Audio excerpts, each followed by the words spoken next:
Yeah, That's like a fucking globe.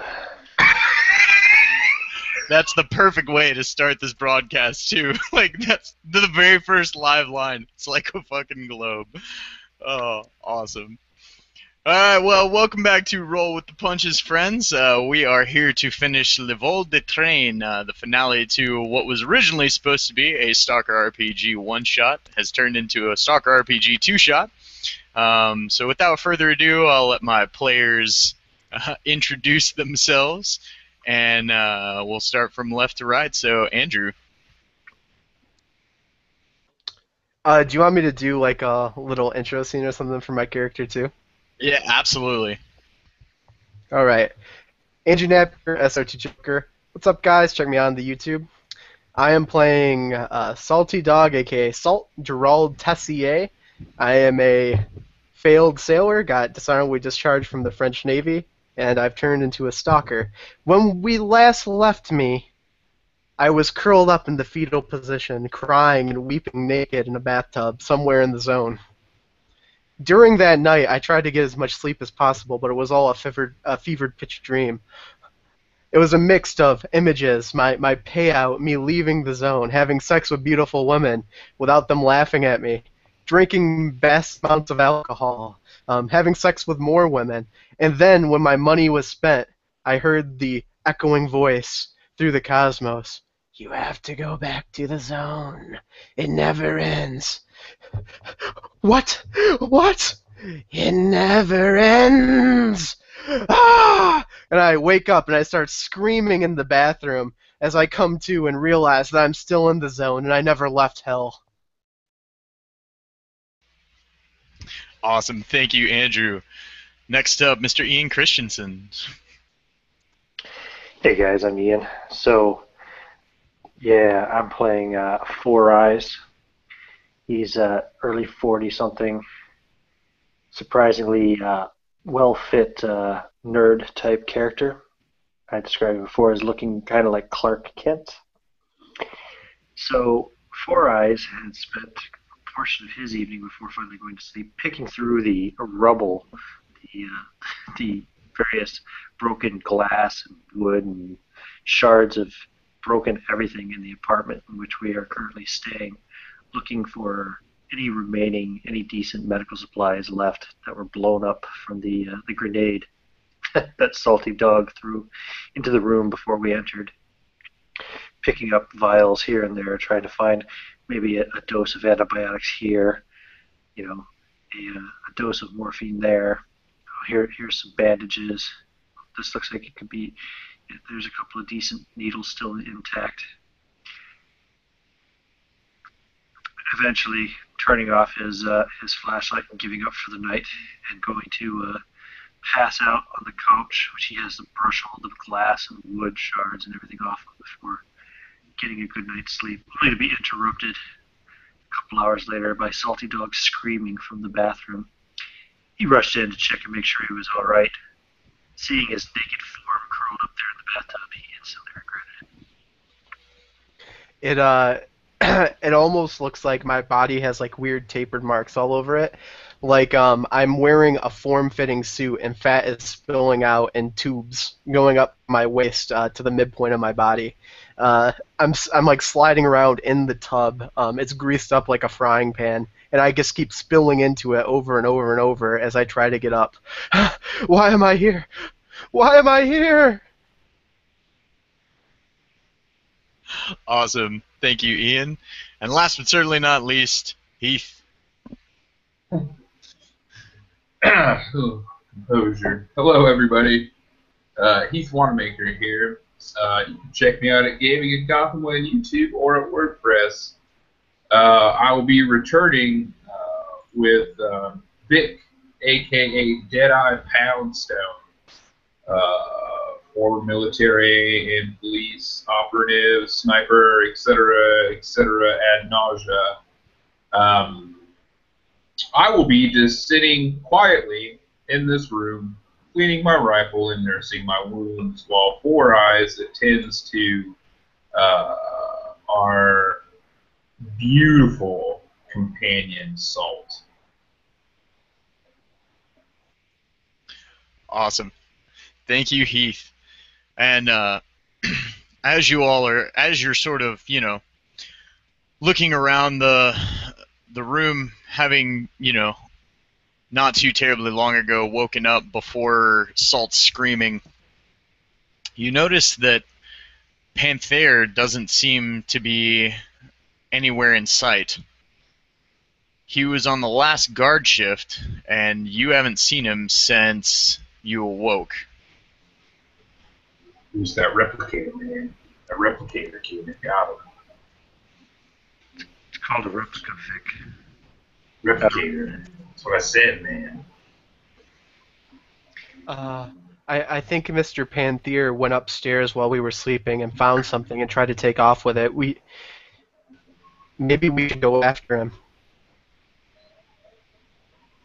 No, it's too much.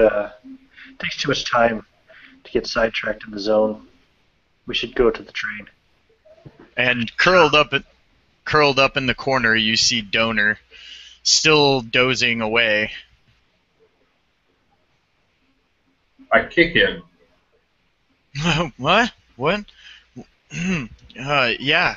What? Is it time to go? Yeah, get up. We're moving out. All right.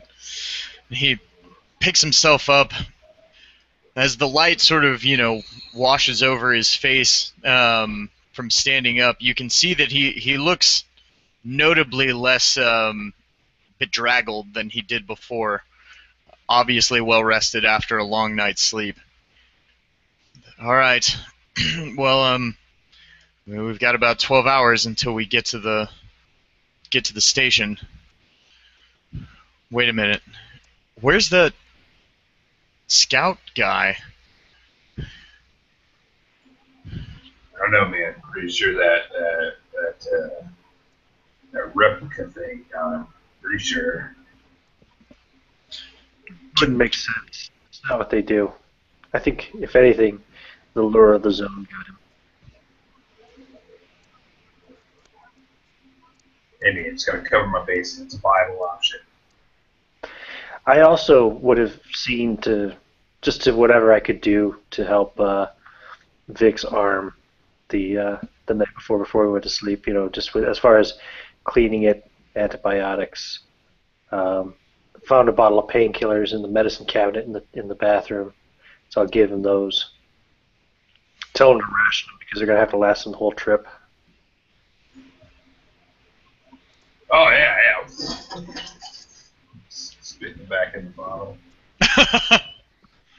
And after your treatment, the application of antibiotics to the wound and a proper bandaging, cleaning off of the pieces of fabric that had sort of burnt into the flesh after the cauterization of the wound originally, you're able to gain a modicum of functionality with your arm again, between the painkillers and the appropriate bandaging.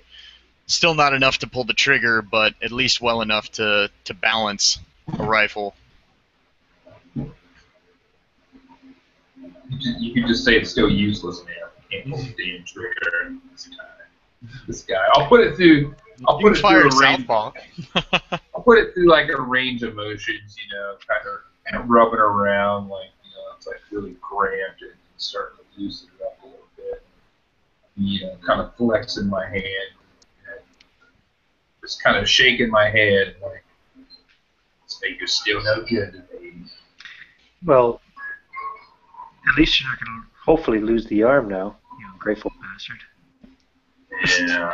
You did get shot after all. It's kind of a fair trade-off that you won't be able to get your arm.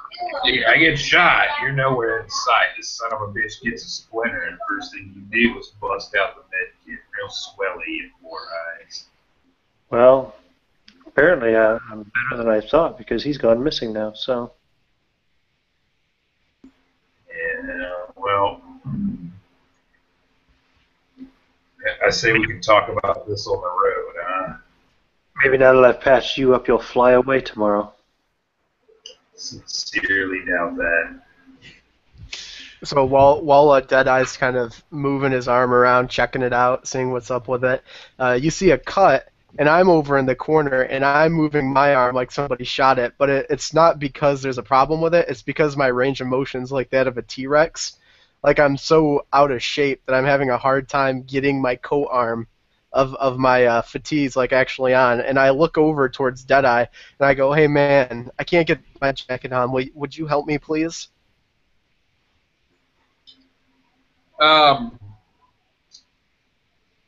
I quirk my eyebrow almost quizzically, looking at this, this just rotund figure floundering like a fish out of water, and with a heavy sigh and a shake of my head, yeah, man, for the team, take one for the team, and I'll go over and take his coat or his jacket, kind of open it up and wait for him to insert his voluptuous arms. Yeah, I definitely do. Until like anyone watching this, it would come across kind of like the owner of a dog helping it catch its tail. Because I'm like spinning trying to grab the other, and then he comes over and holds it for me.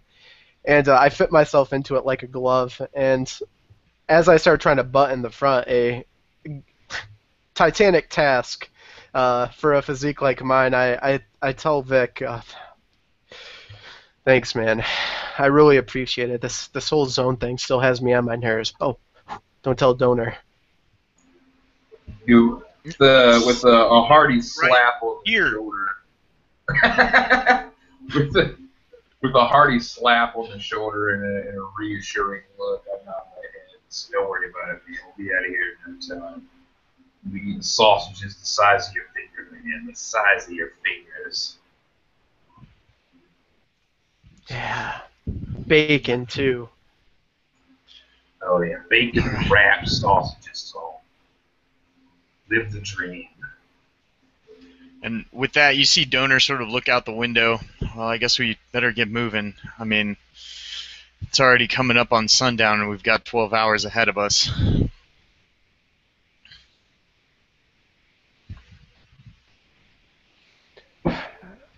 Let's just jump right into it. And I turn and start to make my way down. All right, and as you all sort of, exit the building, while the apartment in tatters and the building in quite a state of disrepair over the last 13 years, you step out into the cold, sort of frigid air of the zone, feeling it sort of almost slash at your skin as you step outside. But your direction is clear. Who's going to be leading the way, and if you would like to narrate that for us?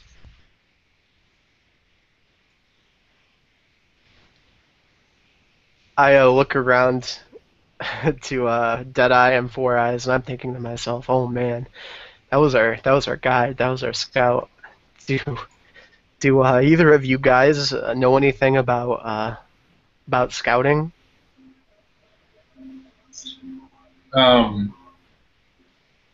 I kind of scan their faces for a minute. It doesn't seem like any of them are going to step up. So, Well, I'll tell you what my face says. My face reads as the shortest book you've ever fucking read. It has one word in it: no. yeah, seeing that plastered all over Saul's face, it's a very brief, quick scan. So I'll step forward, having some military background, particularly in the sniper field. Stealth is a very prominent thing that you need to have some grasp of. While no expert like Panther, capable, and I will take the lead, pulling out the maps, giving them a good look over to get a good lay of the land. Plotting a course to this tracks and I'll sling the rifle back over my shoulder and turn around and give everybody a rundown.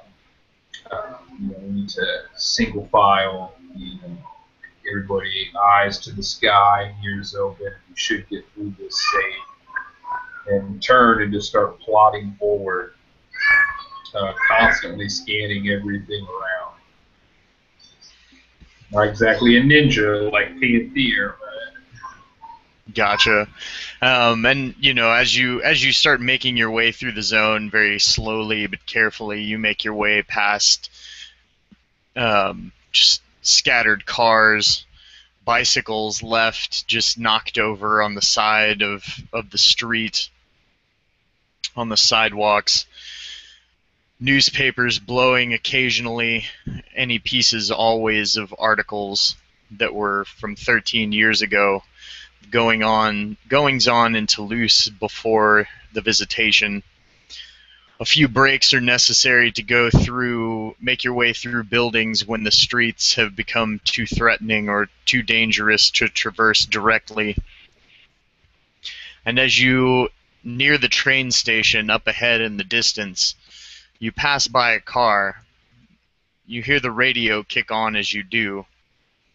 You hear an announcer speaking in French, says something with a very excited voice.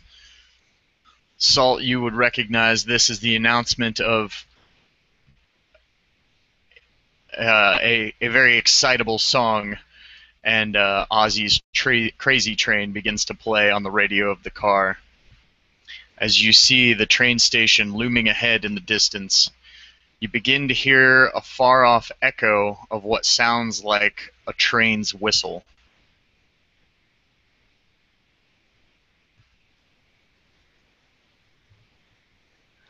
I Before turn. I stop dead in his tracks, look at Salt.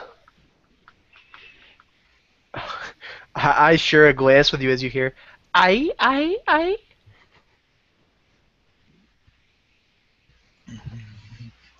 yeah, I just kind of throw my hand up in the traditional signal for stop, eyes scanning frantically back and forth at this, sudden burst of sound, dropping low by a car, sidearm coming out. What's going on, man? Shouldn't the power of these cars be out?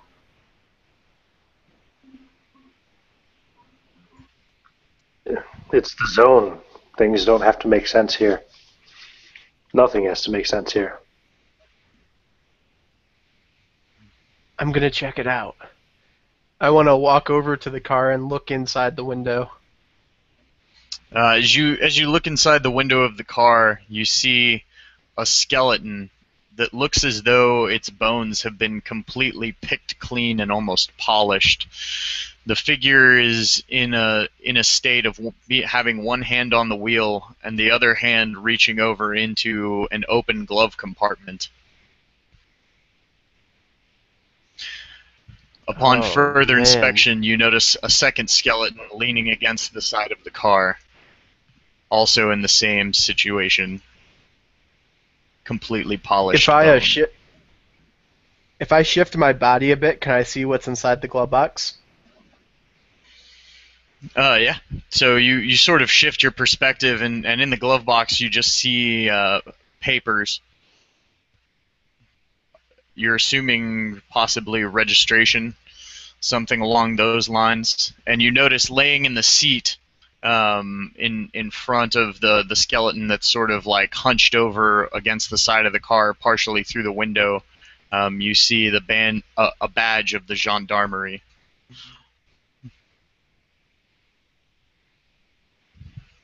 And again, coming in the distance from the direction of the station, you hear the loud sound of a train's whistle.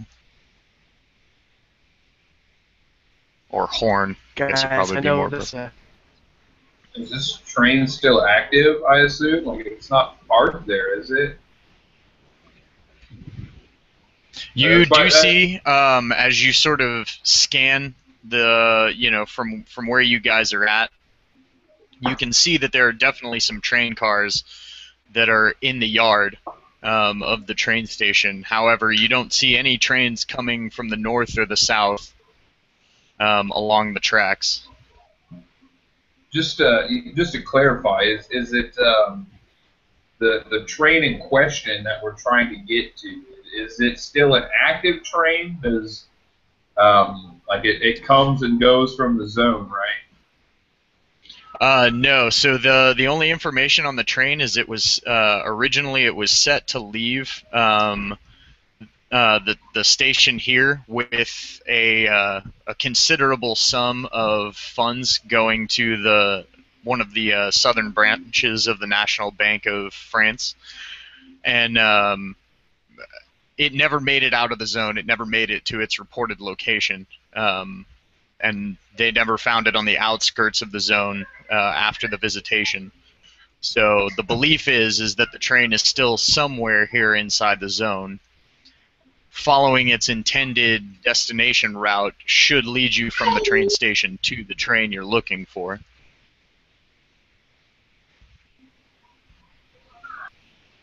I kind of feel like the train is calling to us, kind of beckoning us in like a siren. So, licking my salty lip, I'll say, "Ask not for whom the bell tolls; it tolls for thee."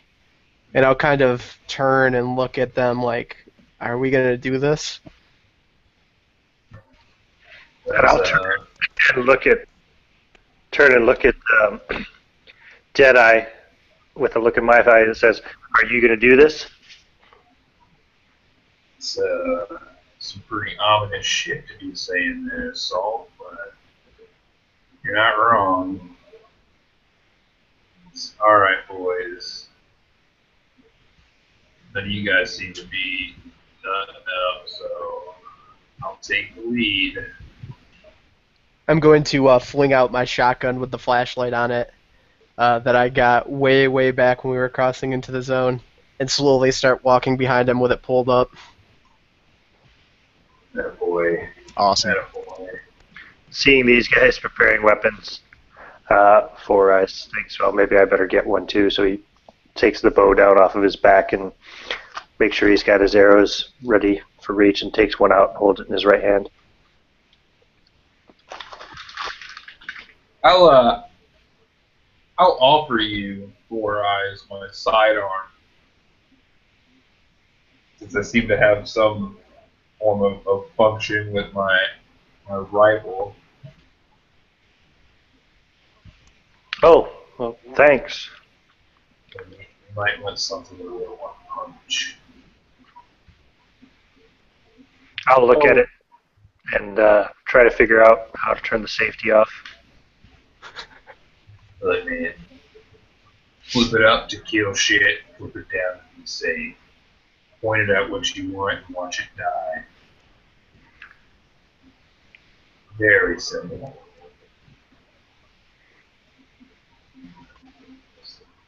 And yeah, I'll go back to it after that, gun breakdown for idiots. All right. I'll, So after, oh, go ahead. I'm just going to spit out to Deadeye's a little bit of advice. Or, sorry, not Deadeye, Four Eyes. I'm going to tell him Red is dead. And I have flashbacks to being taught how to use guns when I was in like naval boot camp, and like a drill instructor pushing me as I was trying to lose weight so I could join the normal corps. It seems like I've struggled with weight loss issues my entire life. This isn't something new. It's just something reoccurring.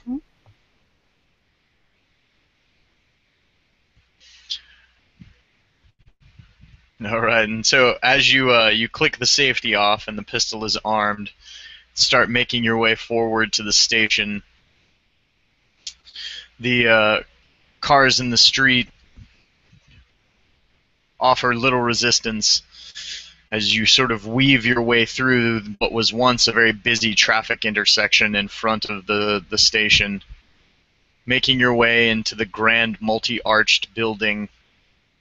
It seems to be but a single station with one primary platform, with a holding yard to support multiple comings and goings of trains. As you make your way into the large glass-domed terminal, the last glimmers of daylight stream through in a brilliant orange and purple fashion, cascading a menagerie of colors across the alabaster floors, and benches of what was once this grand station. It now lies empty except for thin echoes of movement in the distance beyond the terminal and on the loading platform. And you hear the large train's call once again, sounding as if it's coming from the north towards the train platform.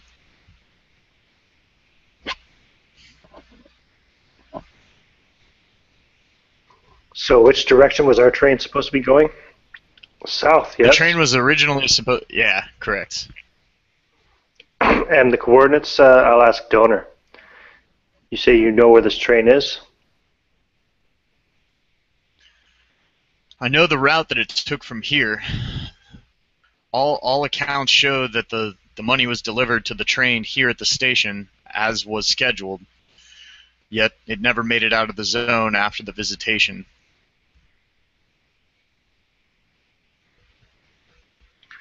Well, So I know the route that it followed. It must still be on the tracks there somewhere, right? doesn't make any sense for us to stand here and wait for this other train to arrive in the station, so lead the way. All right, and you see him. He pulls out the map and sort of reviews for a bit, and he pulls pulls out a marker and kind of traces a line down the tracks that you guys are supposed to be following. He confers with the map that you have, Deadeye, and he highlights the train's route on it as well. According to all the information, this is the route that the train took. So if we follow that, it should lead us there. You can see on the map that it's going to lead you out of the center of the city and into possibly into the farmlands to the southeast. Is anybody else here in this fucking ghost train? That's just me. No, I hear it. I'm trying to ignore it. That this whole zone thing, or is there ghosts in here? Is this something I should be worried about? Because not exactly sure how to handle that. There were over 250,000 of people in the area of the zone during the visitation. Less than, 5,000, I think, came out. I'm sure there's more than a few ghosts around here.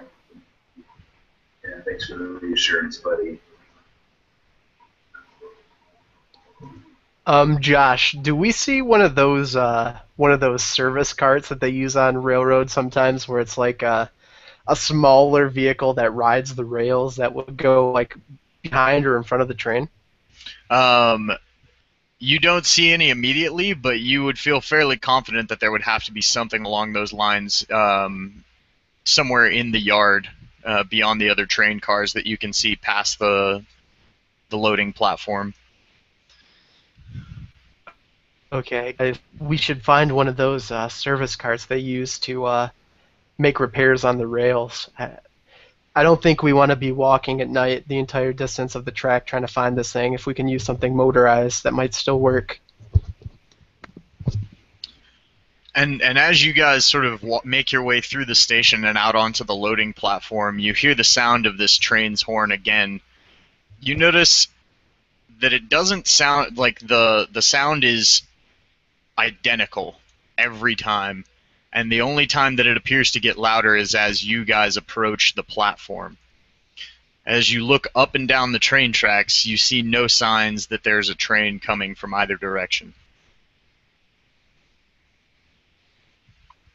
Ghosts, man. Just ignore them. Yeah, you see, the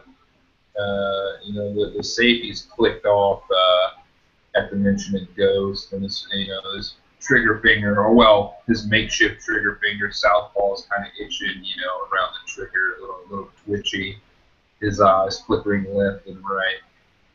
I don't like this, man. I don't like this. I don't trust it. Something's not right with that. Fuck it. And I pull out a can, like an empty food can from my bag, and I'm gonna get as close as I can, say like 100 feet, and I'm just gonna lob this at the tracks and see if I hear like a banging sound, like I'm hitting something illusory, something I can't see.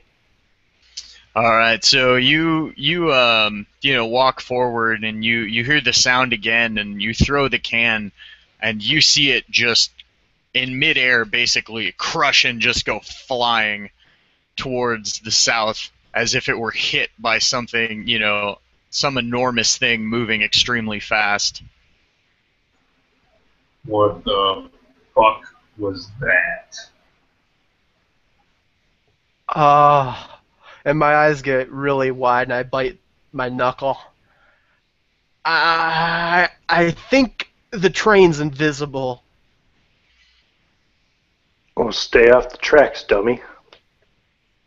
And you notice as you sort of look around the platform that the leaves and tattered newspapers and things along those lines that are sort of laying strewn about the platform.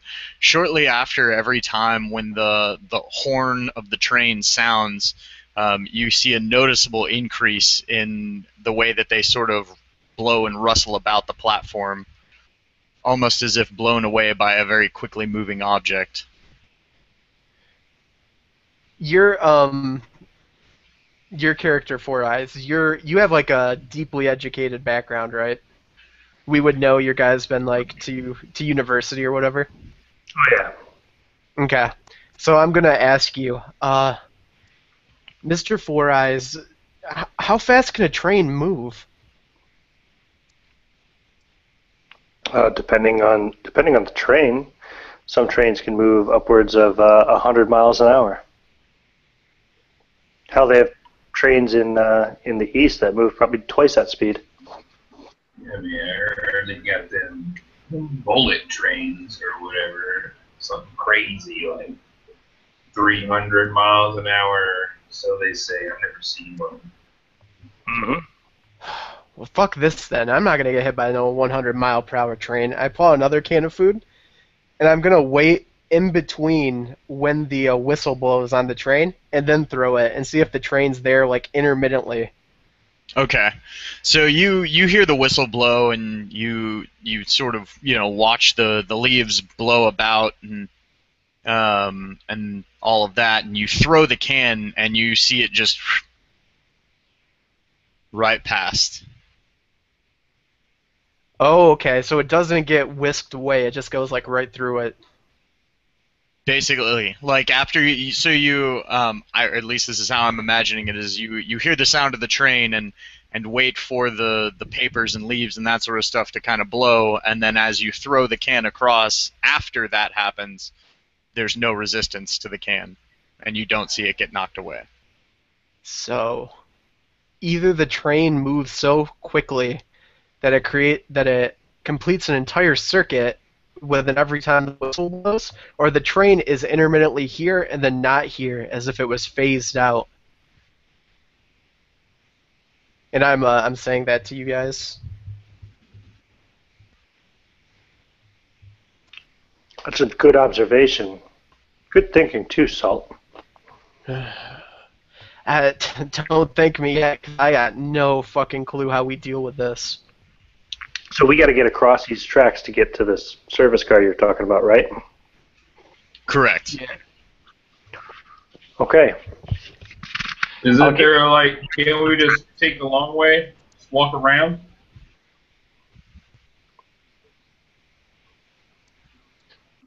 On the map, does the do the tracks connect, or does the track go in like a huge circle sort of deal, or is it only one way? Like the track goes this way, and for the train to get back, it must reverse and go the opposite way. For an actual train to get back, or for the train to get back, it would have to reverse and come back. There are several rails that lead into the city of Toulouse, all of which converge at this train station and then lead back out again. Basically, for the most part, the majority of the rail lines run north-south or east-west, or some, range of those two. Okay, this is a good question then. Watching once again for the wind that's blowing, like when the leaves pick up and the whistle blows, does the direction of the leaves and the wind change? No. Okay, And so you that always, basically. every time you hear the whistle blow, it always sounds like it's coming from the north. Oh wait, okay, always sounds like it's coming from the same way. So You- the train track though then probably runs far enough south or whatever that we can't. It's like dissecting it, right? There's no way for us really to cross the rails without, or get around it without crossing the rails.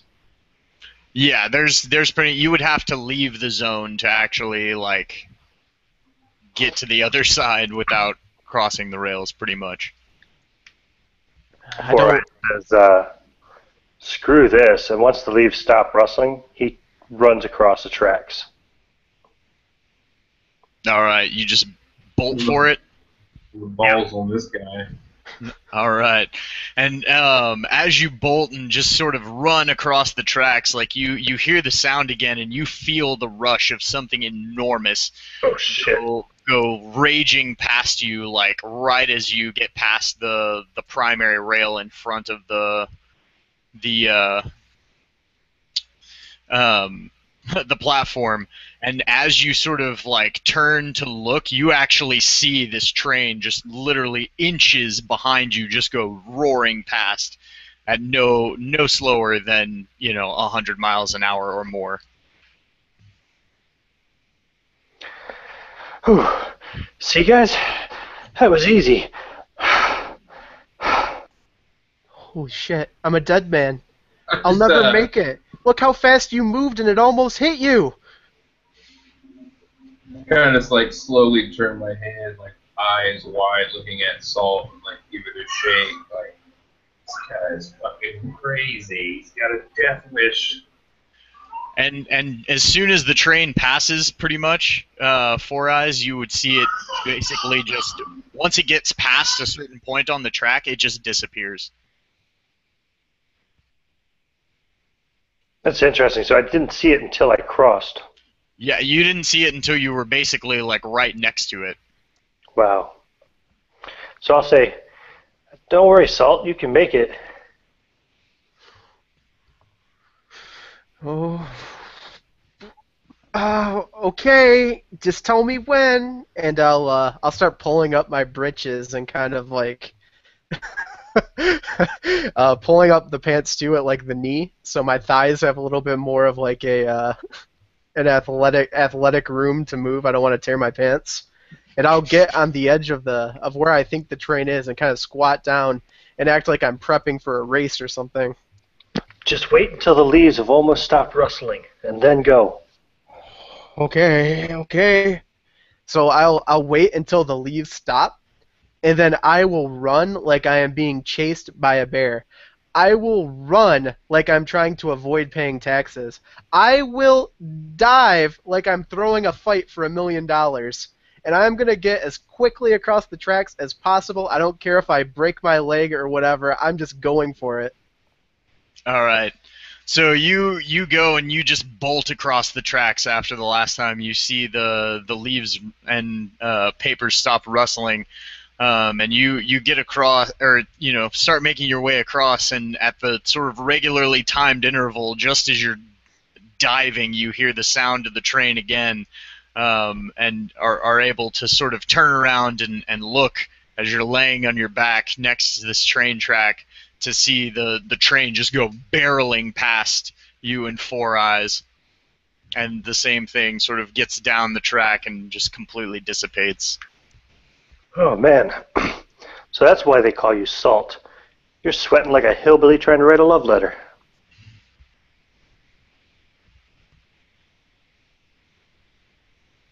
My heart is pounding so heavy in my chest I can barely breathe. Ba-boom, ba-boom, ba-boom, ba-boom, ba-boom, ba-boom.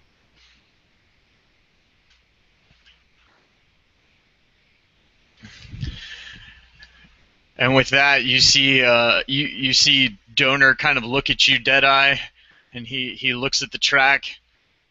Well, I guess it's now or never, huh?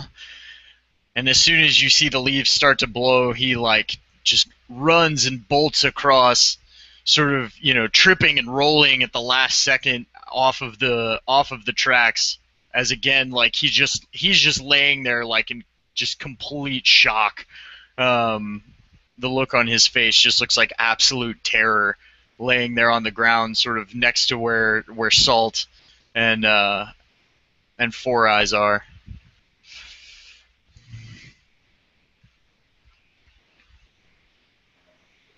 Come on, Vic, you're the last one. Oh my god. I suppose I will follow suit, waiting for the indicator of the leaves, and then just bolt forward. Like a fucking Olympic sprinter, Usain Bolt, mustering as much ass as I can behind each step before throwing myself over these tracks like Indiana Jones diving out of the way of that huge-ass boulder in Raiders of the Lost Ark. Awesome. And you land on the other side and sort of, roll to your feet. And as the pain kind of, sets in as you took a little bit of a hit to your shoulder through the dive, you see this huge train just go barreling past once again.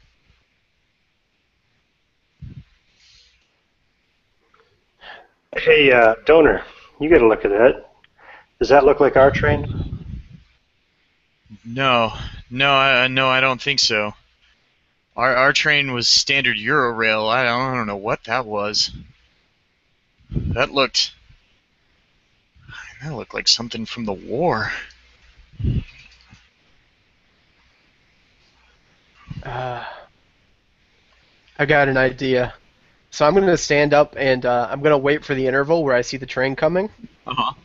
I open up a can of peaches because I'm not a fan of peaches anyways. I've got much better canned food. I'm going to try to throw the empty can of peaches on the grill of the train. And then the next cycle, when it passes back through, I'm going to see if the peaches are still on the grill. Gotcha. All right. So you wait until the train comes, roaring past, you throw, or like starts to, and you throw it. You definitely see the can just splatter all over the grill of this train. What are you doing, man? I love peaches. What? I hold out my hand. Wait. And as you see the next interval, the can got sort of, sucked under and crushed mostly on the tracks, but you definitely still see the pureed smears of where peaches were on the front of this train. I start jumping up and down. It's pretty pathetic looking. My body weight kind of bouncing, and I'm like, "You see? Do you see?" And I point at the grill with the peaches on it.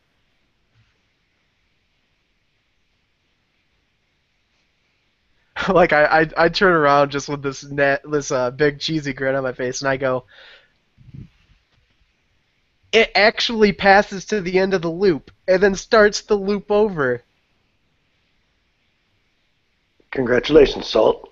You should write a scientific paper about it. Ah! There's got to be some way for us to abuse it, right? Right? And he's sitting there kind of, he has his fingers out like he's trying to do math on him like a calculator. Right?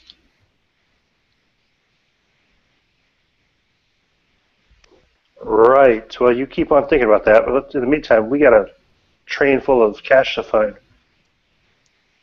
But, okay, so what if this anomaly continues down the tracks? What if the reason that money never made it out is because somewhere down there, that train's in a similar loop and it's just going over and over and over and over and over? Well, we'll have to cross that bridge when we come to it. You might want to start thinking of creative ways to derail a train. He comes to the realization, you see him get angry for a second, if I had a choice between train that keeps going through repeating it, or train that starts anew and goes over like from the beginning of time, I think I'd take that one, because then we could find a way to take the money out of it, and the train would appear anew with the money on it again, and we would have an infinite supply of money. What do you think, guys? It's possible? Yeah, but most of it's in gold bullion. How would we get it out? You see him. You see Will's turning his head again. He's like, "Hi." Yeah, that's a good point. I don't know how we're gonna get this bullion out. Well, we've got a route on it. We could always return to make further transactions in the future if your idea pans out. It would have to be different though than the way this one works, because the way this one works, the changes made to the object carry over into the next cycle. But it's the zone. Who knows? If we can pull multiple stashes of gold off of this thing, I say we bury it in a cache and we mark it. It's an intriguing idea.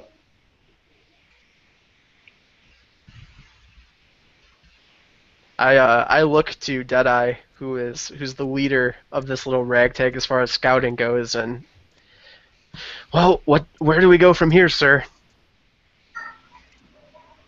Oh man.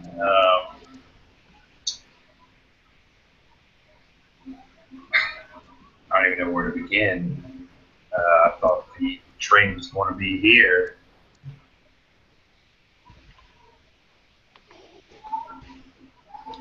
No, but all we have to do is just follow the tracks. I mean, we know that this is the route the train was on. So the train's got to be somewhere along this route before we get out of the zone. And is that the same track that we've seen this ghost train on that we have to follow? Well, the ghost train was on the primary track that goes directly in front of the loading and unloading platform. So, I mean, at one point in time, it would have been on that track, but after leaving the station, no, it would not be. Okay. I mean, that track intersects with several of the different tracks, or can be intersected through several of the tracks via switches. Another thought that keeps rolling through my mind, but I'll keep it to myself for now, is why would a train be going so fast through a station?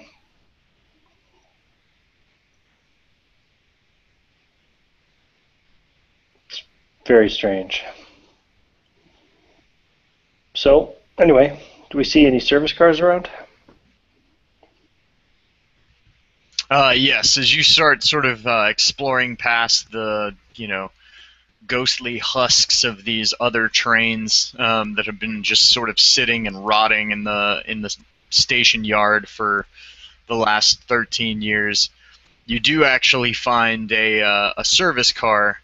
However, it appears to be in a somewhat similar state of disrepair, and it'll definitely take some work before it's up and running again. Anybody good with mechanics?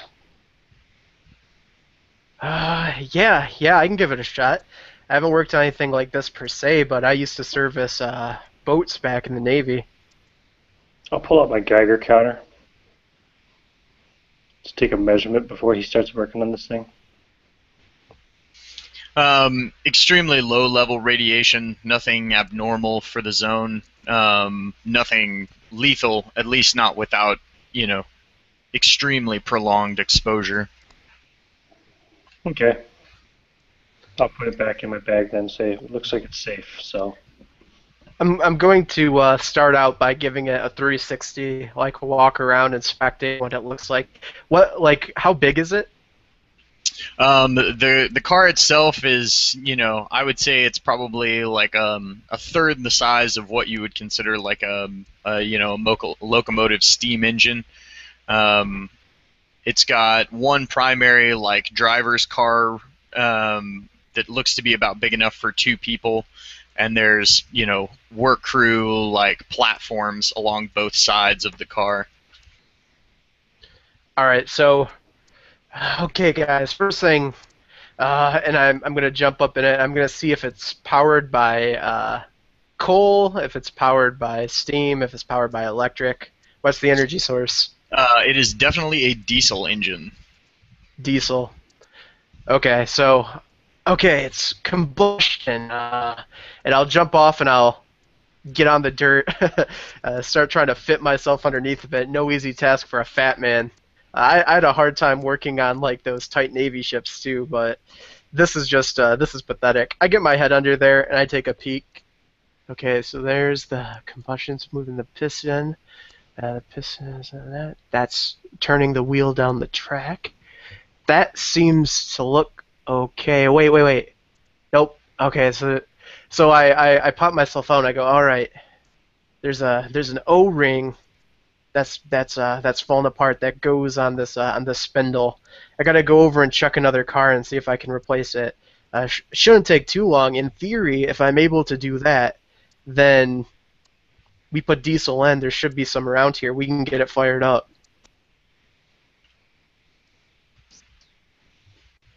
Sounds good. Okay, I'm gonna go for it. All So right. And as I'll start scavenging. as you start scavenging through the locomotives, you're able to find one that is probably not the exact part that should go on there, but size-wise, it should definitely fit, and should function long enough to hopefully get you both there and back. You feel confident that it'll get you at least there, depending on how far away there ends up being. Okay, so I'll extract it, and when I hold it up, it looks like like a foot-long tread, rubber tread, something you put on the outside of a wheel or something. Not as thick as a tire on a car or anything, but looking at it, it looks like a gasket that seals two metal parts together. So I'll take it back and get down there, and using both of these guys as like manpower to help me pry one of these pieces off with a crowbar that's laying around. I'll get it in there, and I manage to hook the tread up and sink it back in. I'll stand up and throw some mud off of my hands. All right, guys. You ready to see if Frankenstein's monster will work? Ready as I'm going to be. Okay. Here it goes. And checking and making sure there's still diesel in it, I will go ahead and fire it up and pull the lever. All right.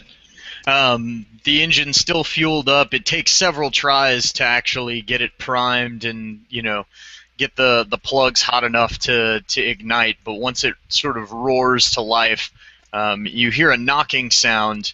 Obviously, one of the cylinders is misfiring slightly, but it isn't anything that should keep the car from running up and down the track. So as it roars to life, I turn around and shoot the guys a smile and say, "Hey, not too bad, huh? Not too bad." You did it, man. I wouldn't be able to move on without you. All right. All right. Now, as you guys, load up on this noisy car, Salt, you spot over on one of the other train cars as you guys are all sort of like loading your gear and yourselves onto this service car. One of the other train cars, a door slides open, and you see what looks to be some sort of figure standing in the car doorway. And this is like in front of me off the rails. Yeah, this is just one of the other train husks that's sort of off to the side. Okay. So I'll shout out to Deadeye, "Bogey, bogey, bogey!" What? I'll whirl immediately. Bring the rifle up to my eye and peering in that direction through the scope, trying to draw beam or get better vision of whatever this bogey is. All right. Whatever this bogey is, it appears to be roughly humanoid, if not somewhat misshapen. And your night vision scope clearly outlines the creature. It appears to be hunched, Its muscles look sinewy and almost as though they're exposed is the best way you would be able to describe it.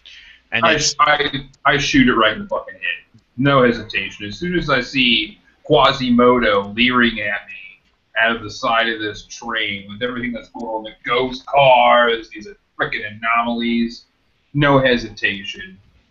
all right. So All I do is count the time between heartbeats to get that perfect shot. And to support his action, I am going to take cover. Okay. So you fire off your shot.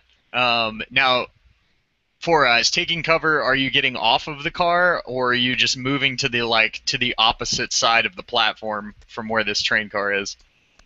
Yeah, I don't want to get off the car. I'll try to just. Okay, I just wanted to make sure, like, in my head, I understood. Cool. I'm still got a sidearm in my hand, but yeah, I'm not even thinking about using it. I'm just trying to take cover. Right. So you duck around the side of the primary engine compartment on the top part of this car that the platform surrounds. As you hear Deadeye's shot ring out, and it hits true. You take the thing down, just one shot, but then suddenly you hear, sort of in the distance, shortly after your shot, what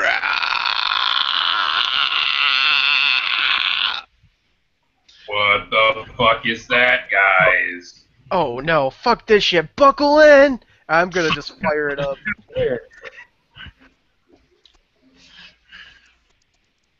Alright, as you...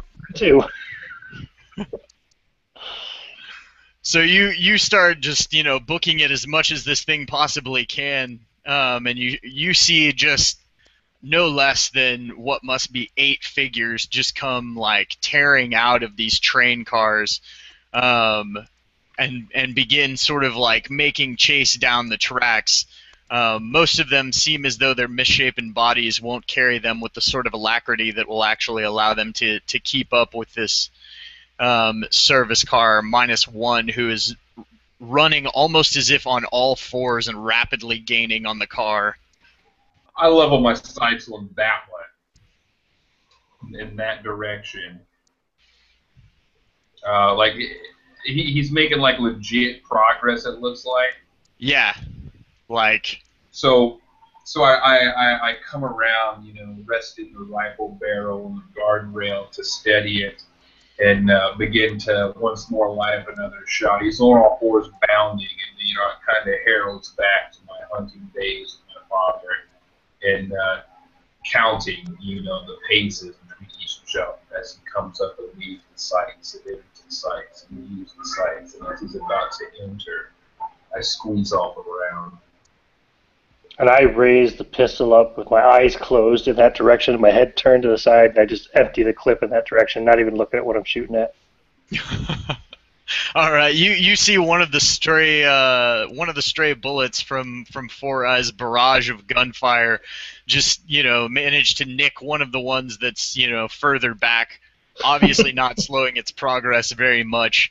As you put your shot into this one that's just sort of barreling forward, and it tumbles, on sort of rolling in a fashion as it continues, like, down the track, and slowly sort of brings itself up to all fours again, and you can see it attempting to give chase once more, but you've slowed it down enough that there's no way it'll catch you at this point. I'm still pulling the trigger. and from behind you, you hear click, click, click, click, click. I turn to Four Eyes and see, the empty mag, the gun, open, hanging backwards, and kind of bring my hand up and grab it and slowly lower it. You're out of bullets, Four Eyes. Now why don't you tell me what the fuck those things are? They look like mutants.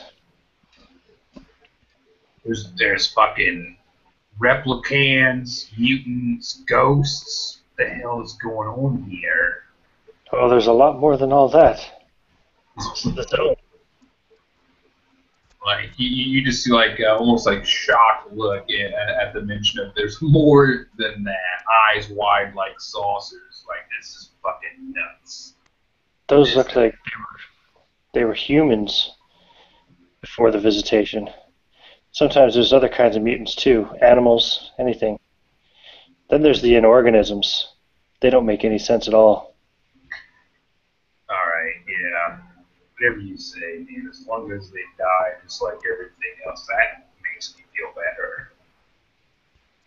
I'm checking my little maintenance area. Are there binoculars laying around up here? I would think that there'd be something like that they would use to scope out the track to see if they got to blow the horn. Yeah, no, there's a pair of binoculars in the car.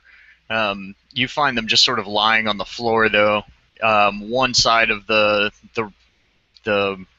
glasses, though, is broken, but it still operates as, basically a low-powered telescope, if you will.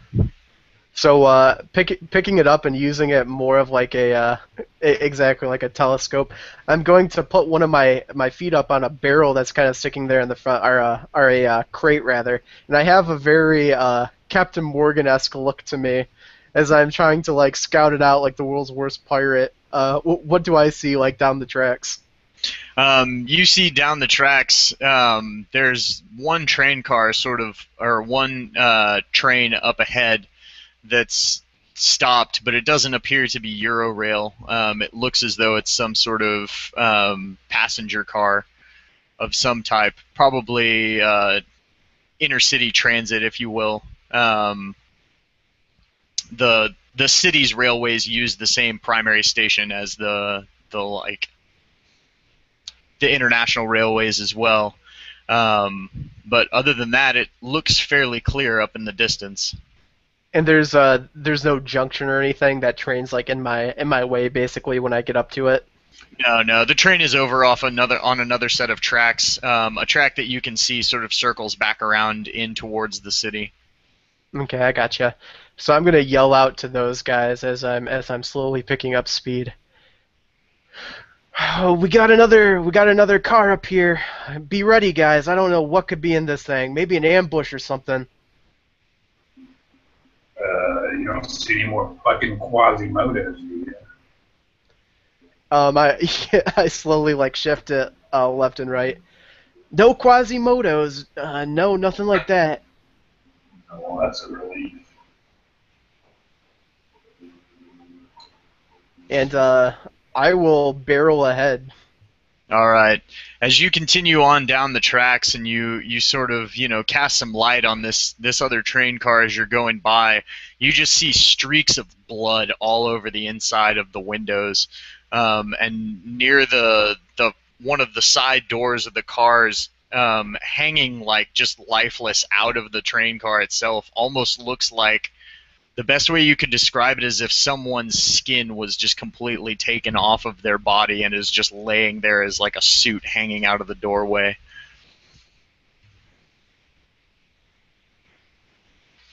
So I I get like the Doppler effect with my eyes. Whee!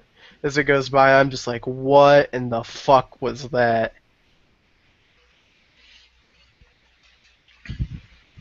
Continuing on down the train tracks, you can tell from your intended course, having the maps sort of up there in the primary car with you at this point, there is going to be a track switchover that you're going to have to make. If there isn't a car, or if the tracks aren't already in place at the switchover, which looks to be sort of about a mile ahead, then somebody's going to have to get out to make the switch.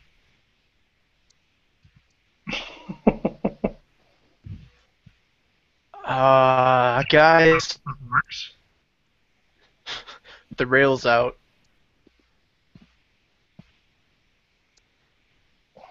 So we need to like switch the track over. Yeah.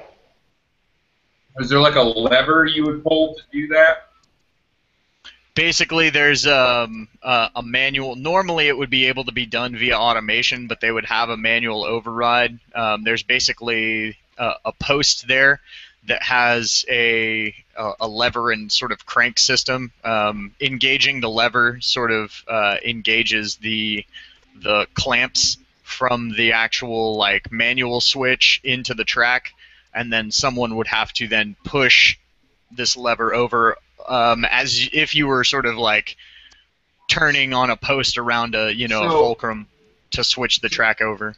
So what you're telling me is I couldn't like John Rambo this bitch and like shoot the lever as we're approaching to switch the track.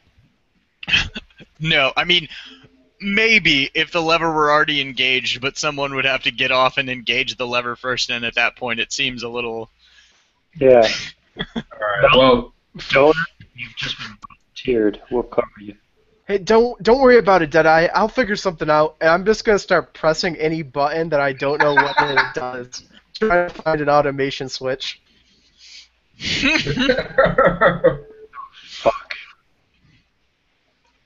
All right. As you start like pressing all of these switches and everything, you go through several. Most appear to do nothing. One turns on a light inside of the car. Another, honks a horn on this maintenance car. Another you notice seems to lift up actually some of the wheels off of the track, allowing you to go somewhat faster, but providing for less turning ease, if you will, from track to track, but nothing that appears to be the switch. Nope. I was wrong. You're gonna have to get off, man. And mind you, now it's much, much worse for you because I've announced to them that we're coming as loud as I possibly could.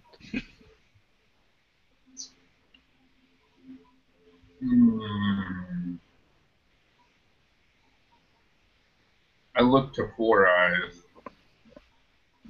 It's your time to shine, man. It's your time to shine. Well, why doesn't Donor do it? We can cover him. Yeah, why don't you do it, Donor? We can cover you. What? Yeah, I guess I can do it. Get your gun ready. You got any more bullets for this thing? Yes, I have 2 clips of ammunition for each of my firearms. So, go ahead. Oh, since we're getting close, I'm gonna yell full stop while you guys are negotiating and start to slow the train. I'll pull out one of the clips for the 9mm pistol he's got there, and pop the other one out, slide it back in, and snap the other one in, click it forward, good to go. And I'll hand it to Donor. You ever used one of these before, kid?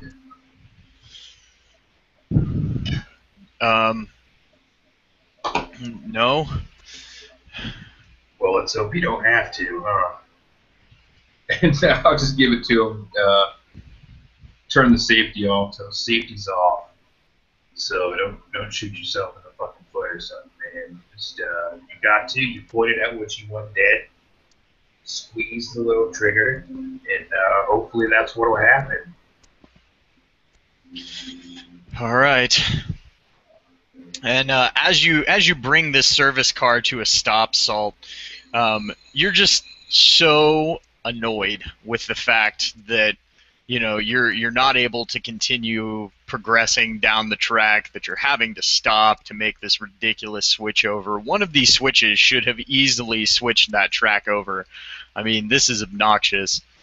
And Deadeye, you sort of feel the same way about Donor. Like, why in God's name does he not know how to shoot a gun? Who makes it to adulthood and has never shot a gun before? And you start feeling the same way about, sort of remembering Four Eyes just emptying this clip and only like barely nicking one of those, mutants that was, barely even an imminent threat at that point. Um, just how useless could someone like that be? For us, you can't help but just feel how, like, this level of contempt for how little Salt and Deadeye and Donor know about what's going on out here in the zone. I mean, the zone has been here for 13 years. How could someone possibly not know what's going on in the zone after all of that, not know what to expect, and still call themselves a stalker? I mean, the entire situation is absolutely ridiculous. It is fucking ridiculous. I'm holding my bow in my left hand and an arrow in the right hand, and I'm thinking, if I'm going to do it, I got to take Deadeye first. He's more dangerous. Fucking morons. Meanwhile, I'm grumbling under my breath at the same time, kind of, looking at Donor as it's like a fucking crackhead, never shot a gun. Yeah, I think he's pulling my leg. He's a four-eyed son of a bitch behind me. He shoots a fucking bow. A fucking bow. But can't land a single shot with a bullet without emptying 15 fucking rounds. What kind of horse shit is that? I am like smacking the console in front of me, like battering the lever like it's a scorned woman or child in an alcoholic relationship. What the fuck? What the hell is this? Fucking hitting it with my hands, checking it. This is fucking junk. And I start kicking it. And as you start doing that, you start to notice like very small kind of arcs, if you will, of almost like sparks coming off this console as you're hitting it and kicking it. What the fuck? I mean, this is in all fairness to my character. I'm gonna lean in really close to it.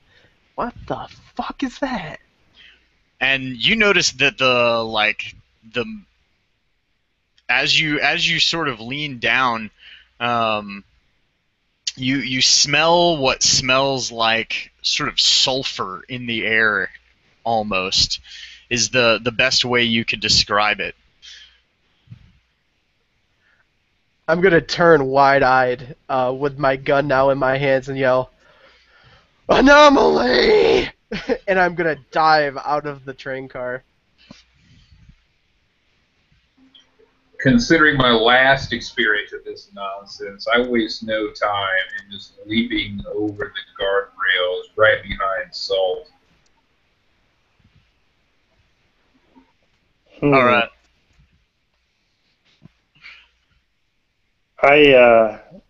So these sparks are getting bigger, or? No, it's just anytime anything metal gets touched, there's small sparks that just sort of arc off of it. Well, I'm holding a bow and arrow, so I'm not too worried. I'm just looking at them as they jump off the car like they're fucking idiots. And I keep thinking, they don't know anything about the fucking zone. They call themselves stalkers. I look out to see how Donor's getting on. And you see Donor sort of with his gun out, and you can loosely hear him muttering something under his breath. You're not sure what, as he gets over to the post and sort of slips the gun into his pocket, and he grabs the bottom part of this sort of the metal rod that has to be pulled up to engage the clamps. And as he pulls it up, you just hear this loud creak, and sparks shoot out as like a small explosion sort of bursts forth from the rod, like knocking him to the ground. And does the switch happen? The switch over on the tracks? No, it's engaged, but it hasn't been moved over. Oh, fuck.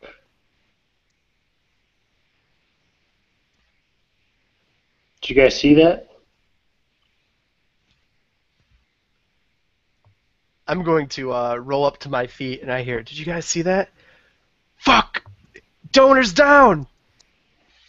The best way you would describe the explosion is almost if someone had like momentarily had a flare go off, basically at where the crux of this, the lever that has to be lifted up to engage the clamps meets the post that actually turns the tracks over. And I remember how little these guys know about the zone, and I call out, well, whatever the anomaly was, he's triggered it already. It'll take some time to reset. Quick, go, switch over the tracks. So the lever needs to be pulled or pushed or moved or whatever? Yeah, you basically just have to turn the lever over at this point. All right, here's my moment. In slow motion, my sniper rifle raises up. My eye comes down, and I can see it in my sights. Oh, and it's beautiful. One heartbeat, two heartbeat, and gently, as if caressing this trigger like a sweet, sweet lover, I fire the round. So you fire the round, and you manage to hit this handle with enough force that it turns the track over. At least partially. What about Donor? Is he dead? He's just sort of... No, I mean, you definitely hear him, like, sort of...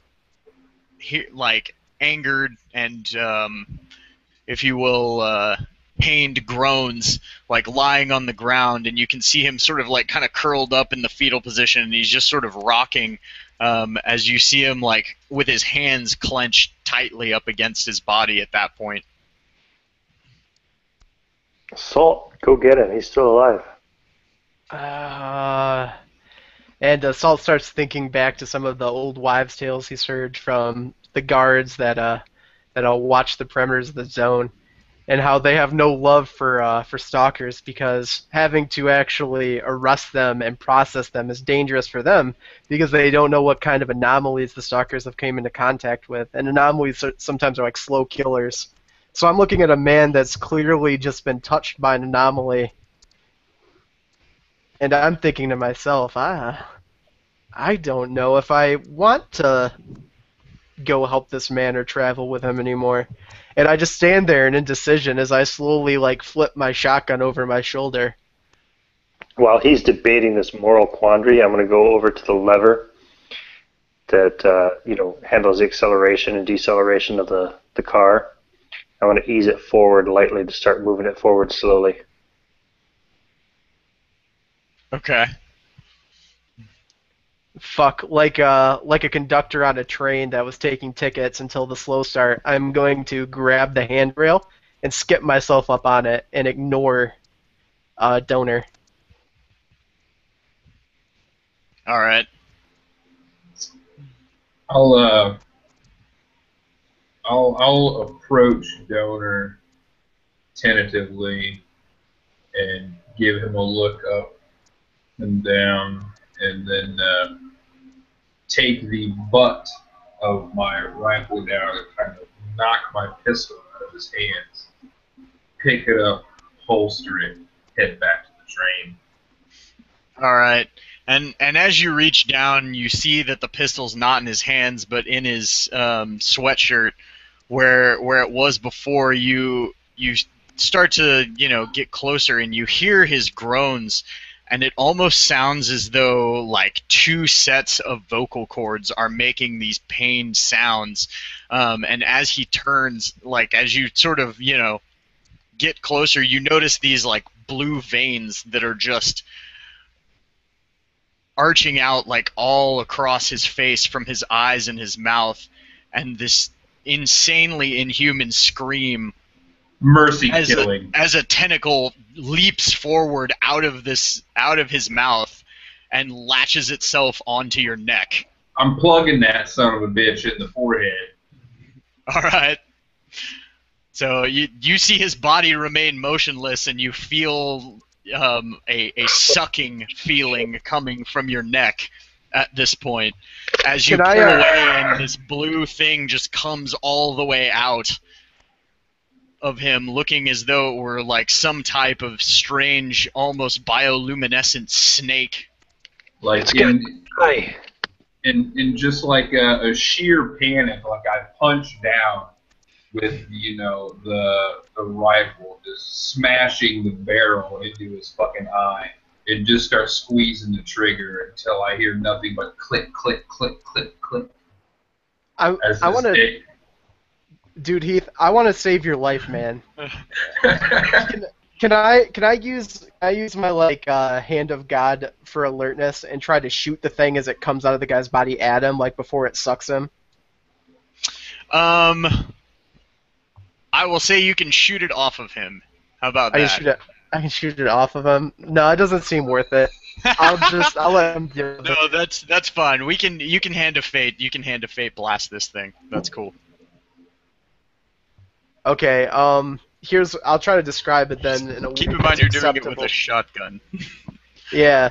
So, as he's approaching it and like trying to act like a badass that's gonna knock the gun out of his hand, I'm like, "What's this fucker doing?"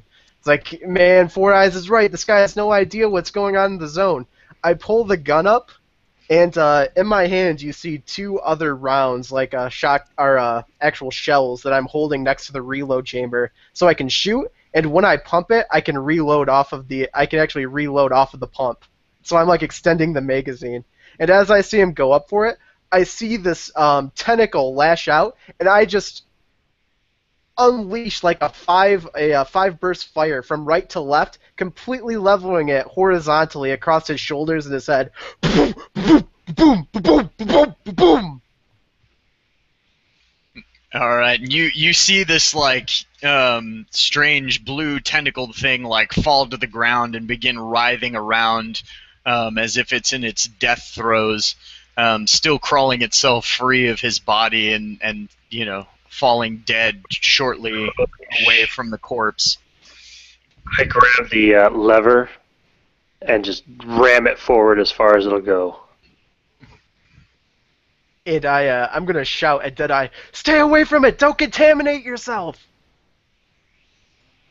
Yeah, I immediately just like backpedal, in sheer fucking terror, adrenaline pumping. I can feel my pulse in my ears, and just start almost like light sprinting backwards, like rifle leveled on this thing, just checking over my shoulder periodically, almost sporadically, to see where this train's at, and immediately once it's close enough, I reach out and grab and kind of pull myself up onto it like I've just gotten out of shark-infested waters. I actually too, as he's backing up, I reload like a full cartridge reload on the shotgun, and go through the ammunition again, cycling it into the corpse. Boom, boom, boom, and you see in slow motion just the fat on my jowl is shaking, the the male breast that I have slightly jiggling. Yeah, I'm pretty out of shape, and smoke coming off of the gun, kind of floating as the train's firing up and starting to take off. All right, feeling completely confident that you have laid low whatever the hell that thing was. You now find yourselves on the maintenance car yet again, speeding hurriedly towards your intended destination.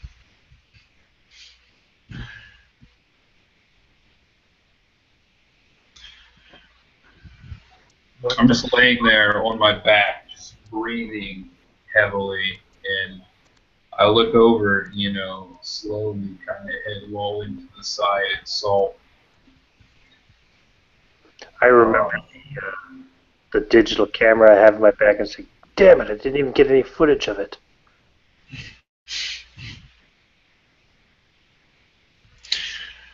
And as the train car continues to sort of barrel on down the track through the night,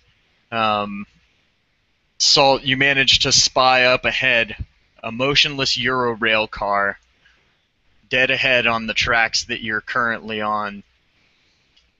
As you survey the area around you, you can see that you've definitely made it out of the primary urban center of Toulouse, and are somewhere in its southeastern sort of suburban area, mostly homesteads, sparsely populated with stores and things of that nature, as you can see when the street or in the tracks pass over streets and out from behind the cover of the trees.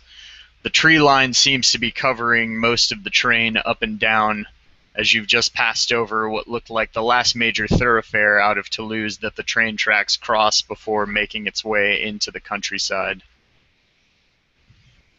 Does the Euro car that I'm picking up, does that look like the one we're after? Does it fit the description? Yeah, I mean it's definitely Eurorail. It's definitely on the same track, and from the orientation of the train, you can tell bound for the same direction as the train that you're after was supposed to be headed. So I'm scoping it out with my one working binocular lens. Guys, this is it. We're coming up on it.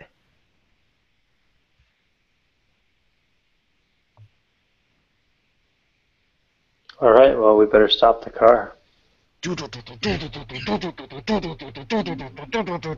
And I pull the thing.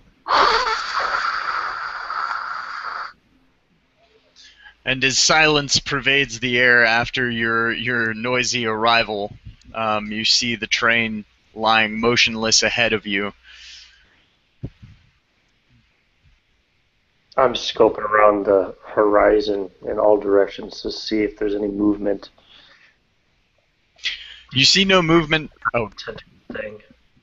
Oh, dude, to assist him, I'm going to flip the switch that I've already experimented with and turn the lights on the front of my car. very nice.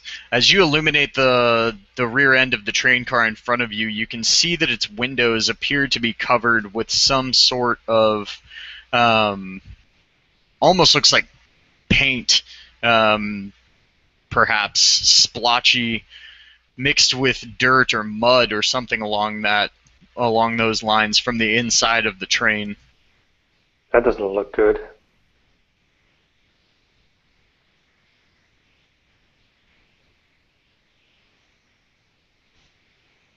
Well, I guess I will get off the car and start to approach the train slowly, looking out for any anomalies.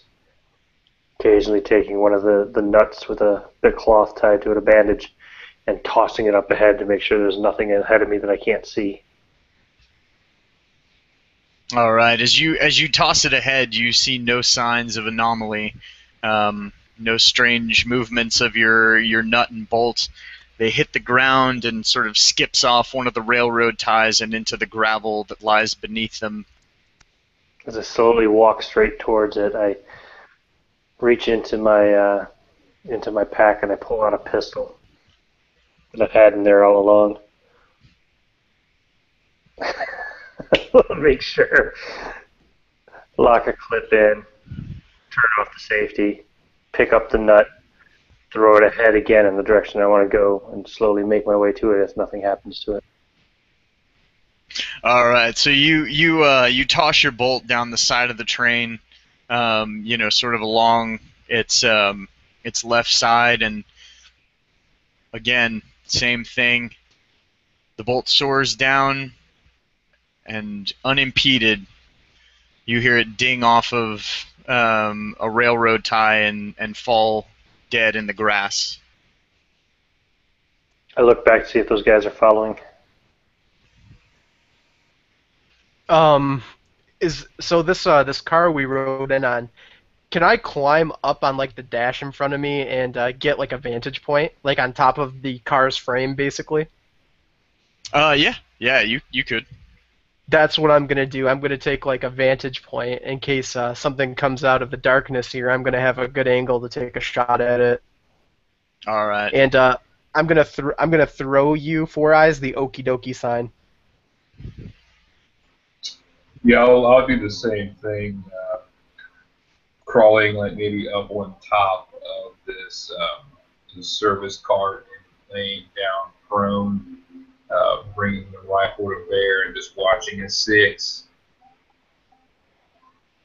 All right, Salt, as you bring yourself up to the top of the train car, you notice that several of the the rooftop openings on some of the train cars of this train have been opened, and from what you can tell, look to be in fairly damaged condition, as if opened improperly or by force. What the fuck? Hey, be careful down there, Four Eyes. Something's been plucking these open.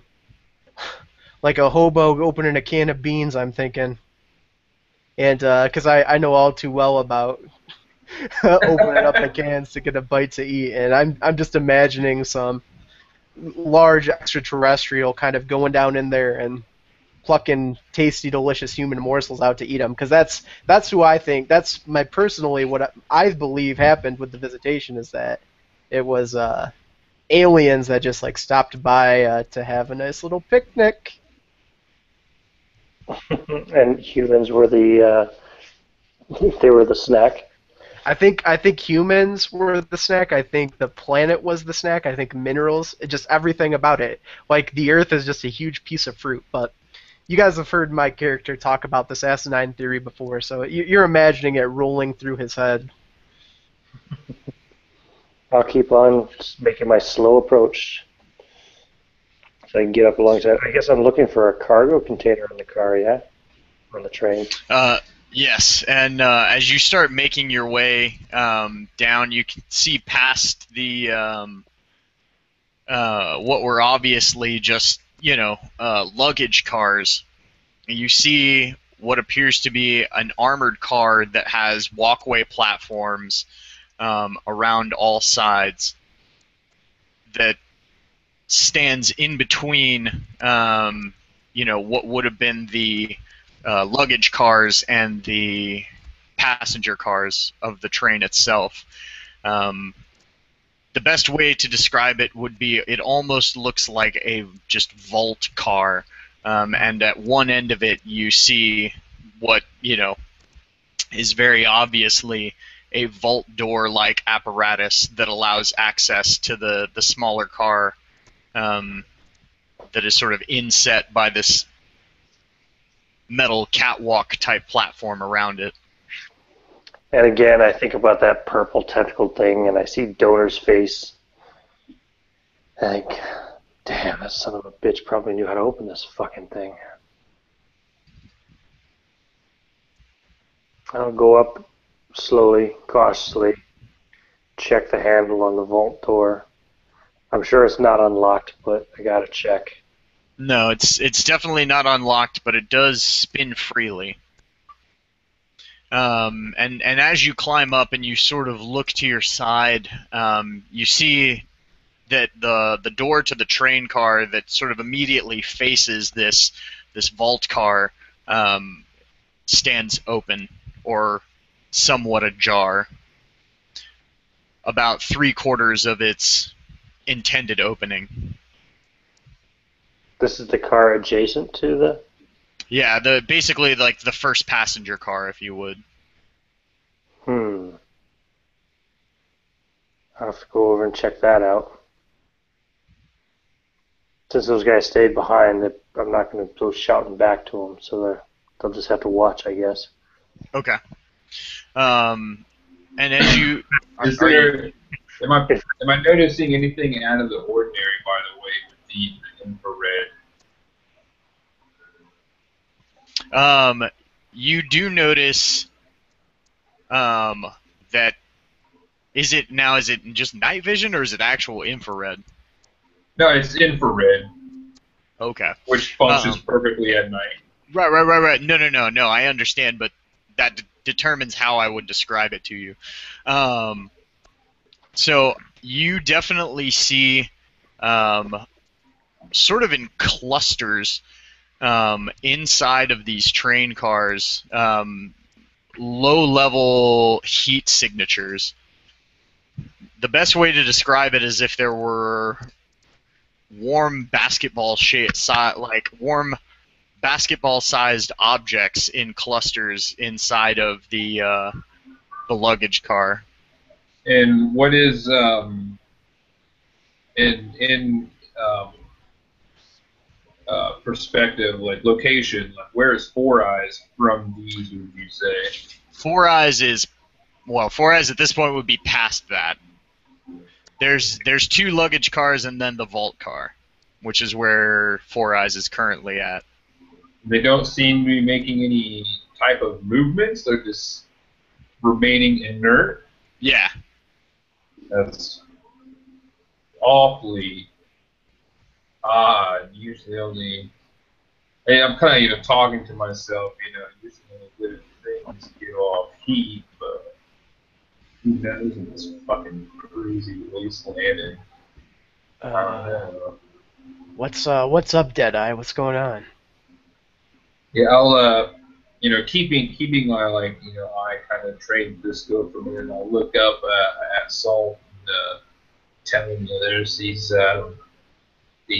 strange I don't know, I'd say maybe basketball or briefcase-sized objects inside one of those cars that Four Eyes just walked by, which I'm picking up heat signatures from through the infrared. As far as I know, that training's been on for a good long time, so it doesn't make sense for me to be from the engine. It's got to be something, organic, I'm thinking. Who knows that? You want to go take a look? I'll go with you. I mean, if I'm being honest, I don't. But I'm just afraid, man, that if Four Eyes tries to walk back by there, something bad's going to happen. He might have dumb lucked out with that first pass. you're right, man. Sometimes you just gotta do what you gotta do. Let's get to it. Get this fucking over with. And I'm going to begin climbing down from the roof, possibly assisting the rotund figure of Salt if required. All right, and as Salt, as you turn to get assistance down off of the roof, you notice in the lights of the train car, or in the lights of your service car, for just a second, off in the tree line, a glimmer that almost looks as though light catching the eyes of some type of animal. Whoa, before wait. it disappears again quickly.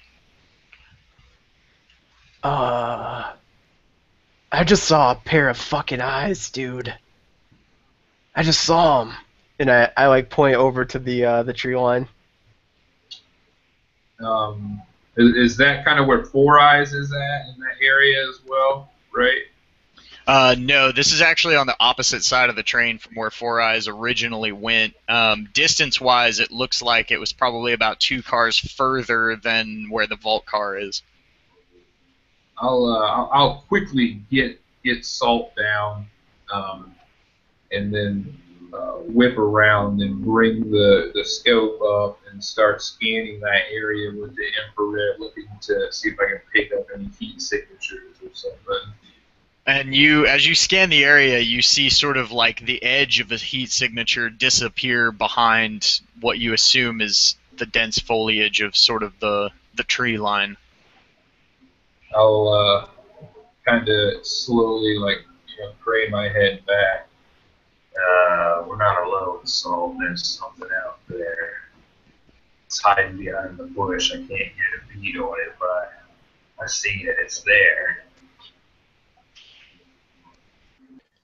Fuck yeah.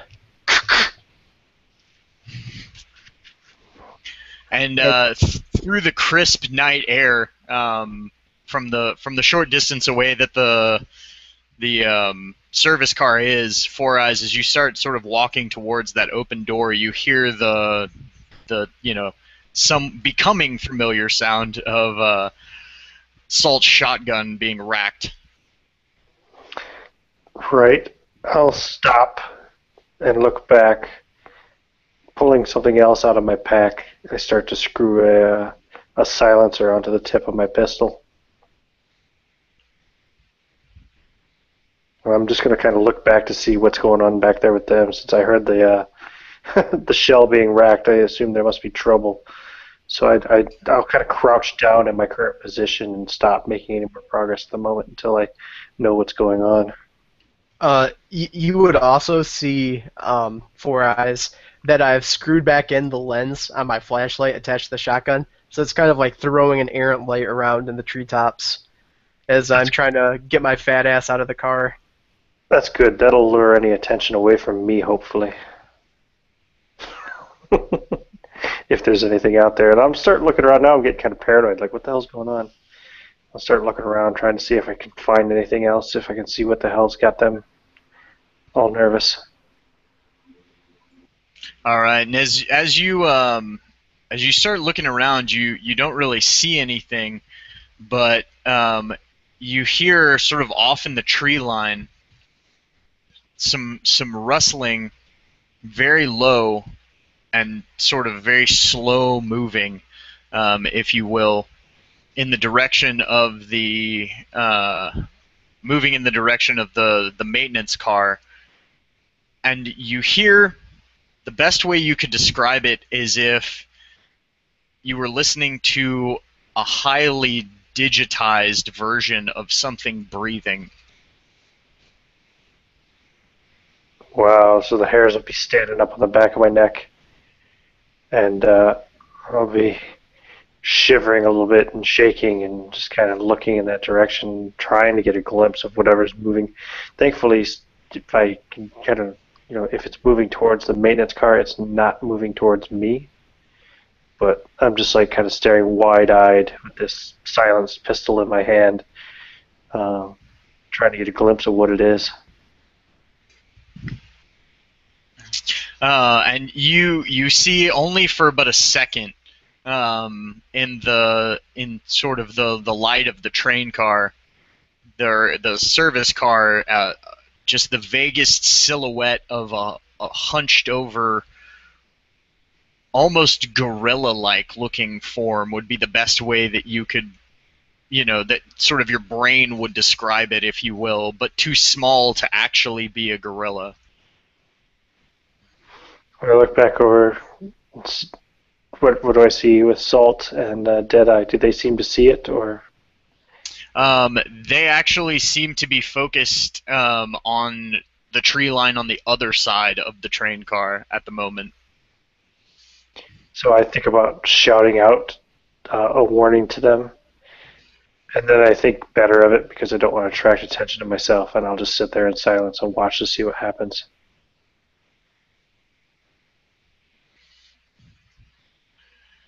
All right. And with that,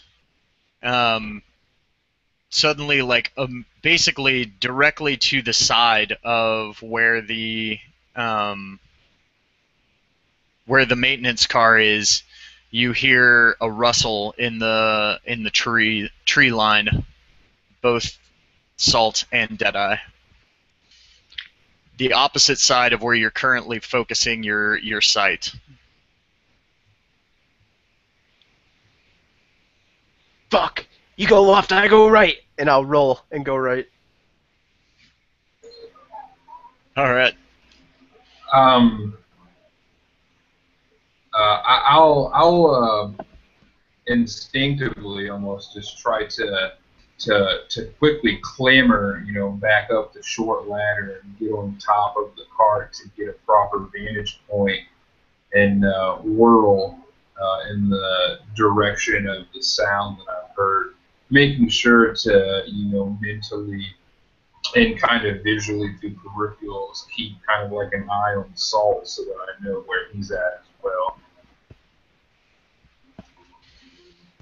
I am stomping around like a bull in a china shop. It's probably not too hard to keep track of his location. I've got Right. what they would call M&M sickness, right? Weak knees, palms are sweaty. I'm throwing up a little bit. By the way, Josh, Yes. I do have a skill in organisms, and I Yes. have even a book about them. I've studied them a bit. I'm just wondering, is this anything that I've ever heard of or seen before, or is it something unknown? In organisms that you've studied, you have heard of situations where some of the organisms have literally been almost singularity-esque creatures that seem to be almost like living biomachines, and have exhibited some signs of, life, but in sort of very digitized ways, and that would immediately be sort of what came to your mind um, upon hearing the sound of this thing's breath. Right. Though you've never studied one that was this large before. If that silhouette was any indication. Right. Okay, well, I'm going to hold my position for now. Trying to be as quiet as I can, trying not to breathe heavily. All right. And so, Deadeye, as you sort of level your rifle around to the sound of the rustle in the tree line, you see past one of the trees sort of obviously planted itself, hunched very low, what you would assume looking in your direction from the orientation of the silhouette in the scope, some type of creature that appears to be just sort of like a very small, hunched down on all fours, very sort of simian-esque look to it. As the gears are kind of starting to work in my head, and with the different visual kind of information I picked up through the scope, I come to a conclusion that I presume is possibly accurate. I kind of whisper out at Salt to slow down, hold still. I think I know what's going on here, man. Those fucking things I see in the cart, even off heat signatures but not moving. They, I think maybe they might be eggs or something for these things, and they're just maybe trying to protect them and see what's going on, and maybe we don't threaten them or leave us alone. So I'm out of your view a little bit. Like I've got the shotgun up like this, and I'm leaning on the back of the car. You know where I am, and you hear my voice come out over the top of the car. Fuck that. Let's kill it.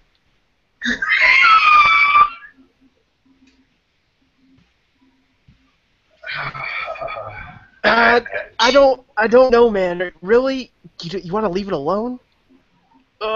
And you see my head come out around the side of the car, and I puke. You ever been in combat before, buddy?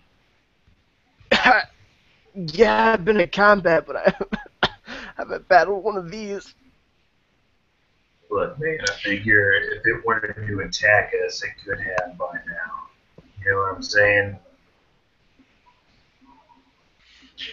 And with that, Four Eyes, you hear the sound of what sounds like something very sort of lightly brushing or very lightly thudding against the roof of the train car that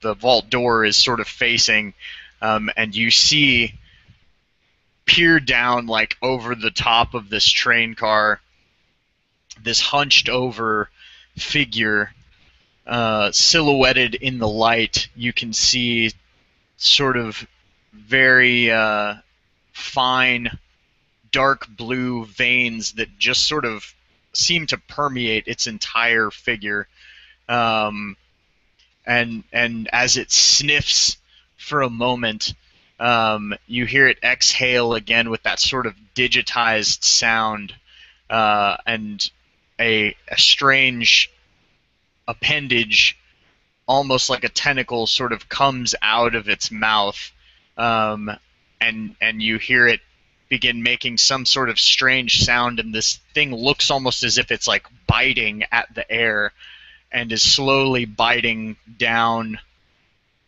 and beginning to level its way towards your direction.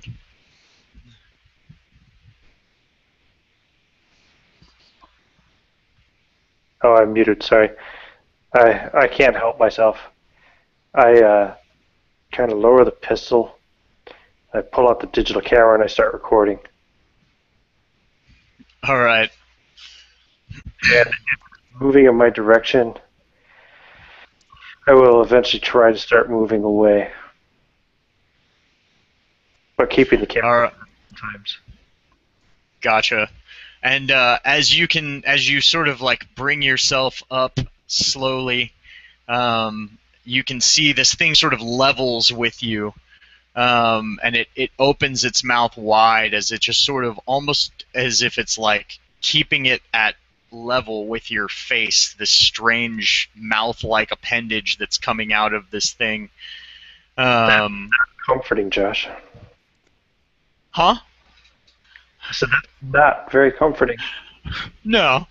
And as you begin sort of like backing away down this train car, down the side of the walkway around this vault car, you feel yourself stop short as you bump into something behind you. Right, and I immediately chastise myself in my own mind, thinking, "God damn it, you're in the zone. You don't walk backwards." I turn around to see what the hell I just ran into. And as you look behind you, another one of these creatures is standing immediately in front of you, and it just sort of lets out a sort of low, very digitized growl, and then lets out this just inhumane howl that sounds like a dog and slowly transitions into the sound of a human howling, and then becomes more digitized at the end as Salt and Deadeye, you both hear numerous sources of movement along the tree lines at this point, and you see no less than two more of these figures sort of enter your line of sight through your scope, Deadeye. Okay. I could be wrong. I kind of mumble. Oh man. So we heard the howl, right? We heard it let out the howl. I'm Yes. going to yell to Deadeye. I'm going to yell loud enough for everybody to hear it. Get back to the fucking car! I'm putting her in reverse! Yeah, I'm already on top of that motherfucker. And I'm Yeah, going you never to... actually got off the car, did you? No, I'm on top, like prone, peering around through Yeah. my scope. I'm beating it back inside the car. I'm a well-oiled machine, man. That's what I'm talking about. All right, so you see you're just bolting back to this train car, and you hear these things burst forth from the tree line behind you and begin to give chase. Deadeye, you see these three figures just leap forth from the tree line, coming straight at your car, and Four Eyes, this thing's sort of mouth-like tentacle latches onto your neck as it grabs you around the body, and you feel a sucking, sort of tearing feeling at your throat at first. I will shove the pistol into its mouth and just start pulling the trigger. Awesome. As you do, you're just sitting there like hammering away with this trigger, and unlike before, where that sort of tendril came out of Donor's mouth as like almost a separate creature, you feel the tendril tear away, but just before so you almost feel as though like something like just plunged into your throat, and you sort of gag for a minute as whatever it was sort of clears itself, and this thing drops lifeless, and you spin around to see the other figure leap off the top of the train car towards you. Right.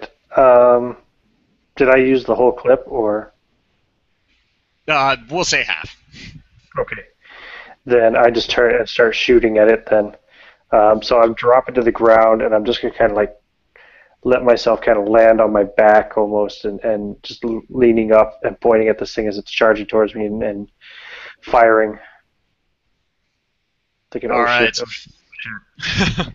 You managed to drop that one as well as this hot sort of stinging sensation sets in your neck, and you feel moisture just sort of running down onto your chest. I gotta. Okay, those two are down. Are there any more in my immediate area? Not that you can see at the moment.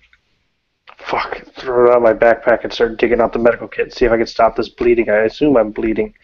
It's probably worse than that, but I'm just at the moment I'm thinking I have a neck wound and I'm bleeding and I gotta stop the bleeding. All right. So, Salt, you managed to leap up onto this train car and into the engineer's compartment, if you will, and you see these three figures just charging out of the tree line towards the maintenance car.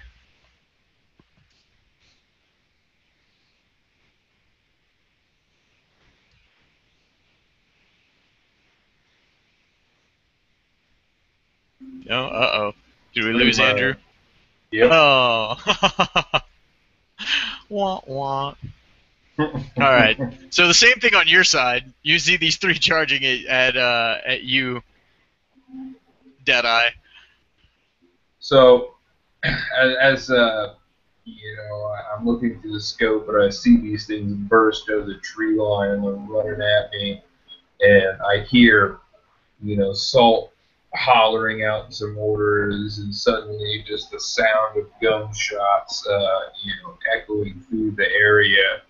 Um, Instead of these creatures, kind of running at me like for a moment, instead, I'm back in Iraq and I see insurgents and they're running up the hill trying to attack my men, and I kind of bite my lip. It starts to bleed. I can feel the coppery metallic liquid coursing over my teeth, and bring it to bear and just channel this anger, and I can just feel the adrenaline surging, heart beating, pulse once more pounding in my ears, and I start cracking off shots, just one after the other in their direction. Um, Not quite as accurate as I might normally have been, as this kind of flashback and adrenaline's overtaking me, but with the mindset that I'm not going to lose any more men tonight.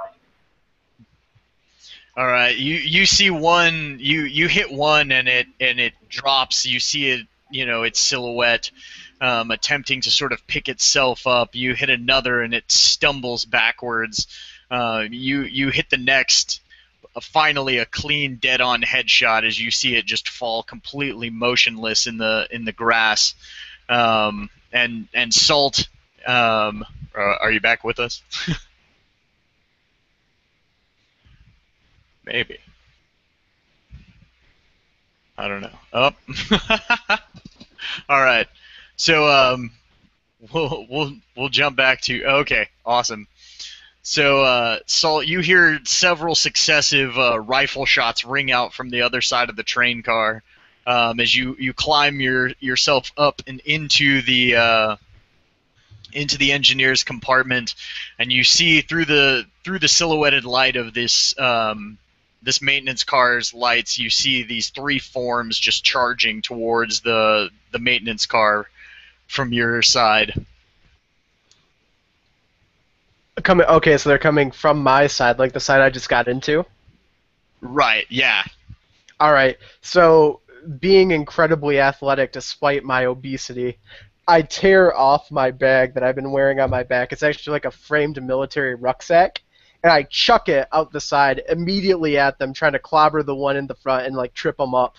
And then I simultaneously pull down on the horn to let out a loud shriek, and hit the lever to go backwards at the same time. All right. So, Deadeye, just as you were about to level your next shot against one of these on the other side, the train lurches to life and sort of jerks your aim for a moment, but you can feel that you're moving back away again. As Four Eyes, you find your medical kit, but hear the sound of the horn and then the maintenance car's engine roar to life once more. Oh, fuck! I'm not bleeding out here. I gotta heal myself, or I gotta stop the bleeding. All right. So you Do I actually see the other creatures approaching their car? No, you don't see the other ones approach. They came at it from the tree line, from the sort of sides of the vehicle, if you will. Okay. I'm thinking motherfuckers are gonna leave me here, but I'm gonna bleed out. I gotta stop this bleeding. The neck wound, it's bad. All right.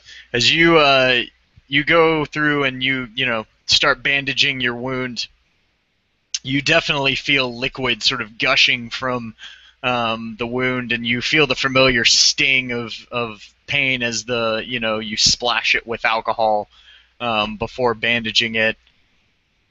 The train car sort of sputtering away into the night, away from these creatures. They're giving chase and keeping pace, but not actually able to catch up with it. When you notice the one that you hit with your rucksack pull itself back up onto the side rail of the maintenance car. To which I lever my shotgun over my arm at it and say, "Ticket, please." Putonk! And I pull it back and just shoot him square in the chest.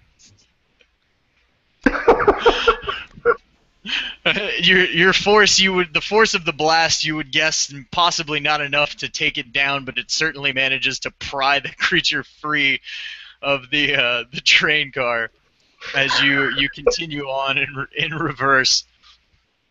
And Four Eyes, as you're sitting there bandaging the wound, you finally gotten it to the position where you feel like you've got it tight. You're starting to tape it up, and you hear this sort of sickening kind of wet sliding sound with a slight bit of a crack to it almost come from the train car that's to your left, one of the luggage compartments that's near this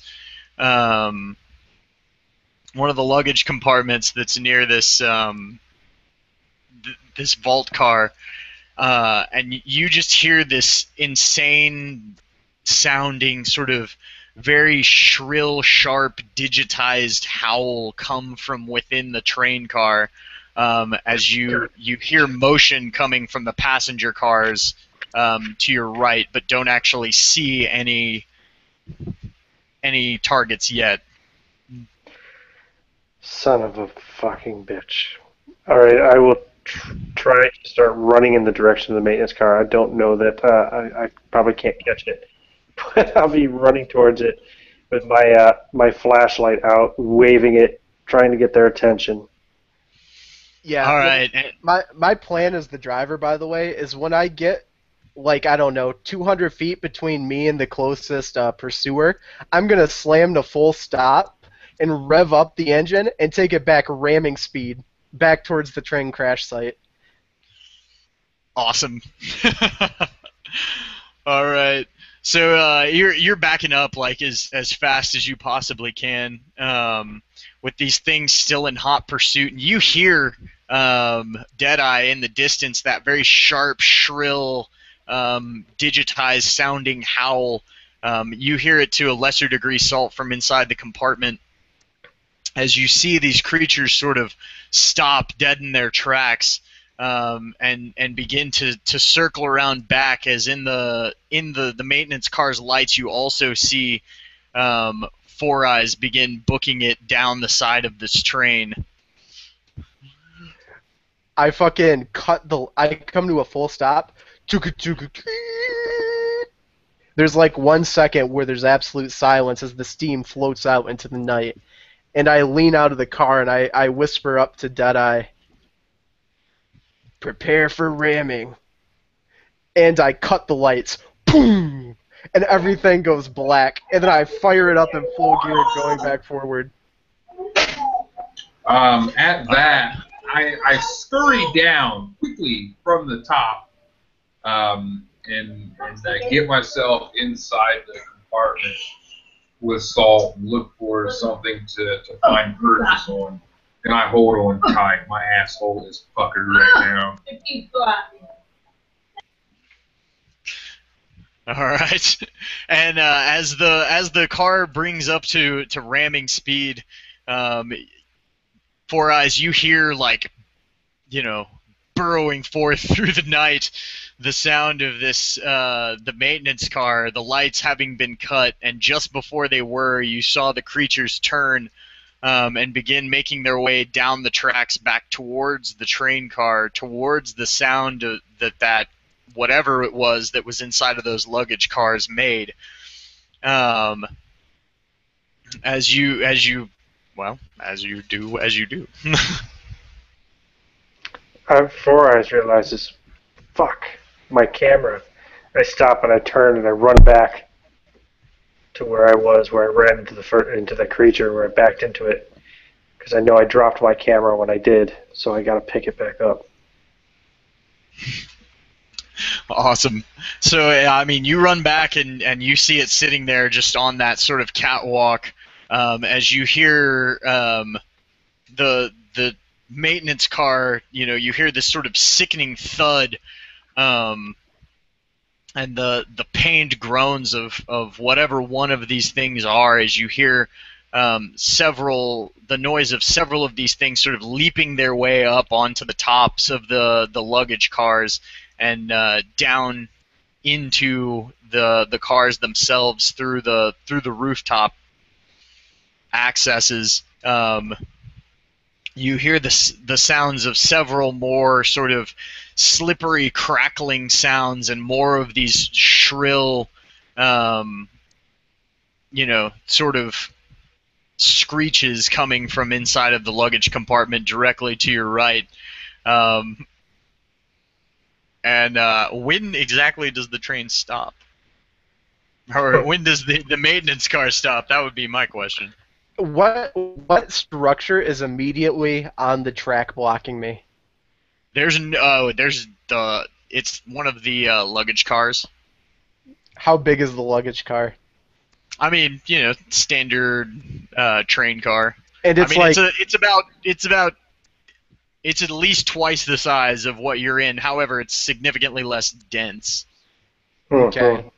And it's fully on the rails. It's not like partially off of it or any nonsense like that. Yeah, no. It's just stopped dead on the rails. As we're hurtling forward, I take out a can, and it's tangerines, and I start opening it with my knife, and I'm looking at Deadeye as he's giving me kind of like a whimsical look, and I say, "Last meal." And I'm drinking the juice and eating the tangerines right out of the can, lapping it up, as I push the lever all the way forward and brace myself to ram into this car and push it in front of us down the track, hopefully not disrailing us and blowing us up. All right. As you oh, go ahead. After I scoop up my camera and shove it into my pack, I look at this dead creature there, and I think, for science, right? And so I pull my knife out, and I've got a little radiation-proof container, and I'm going to try to carve off a decent-sized flesh sample from this thing to shove into the container to take back with me. You can actually see it, sort of its dead form lying there.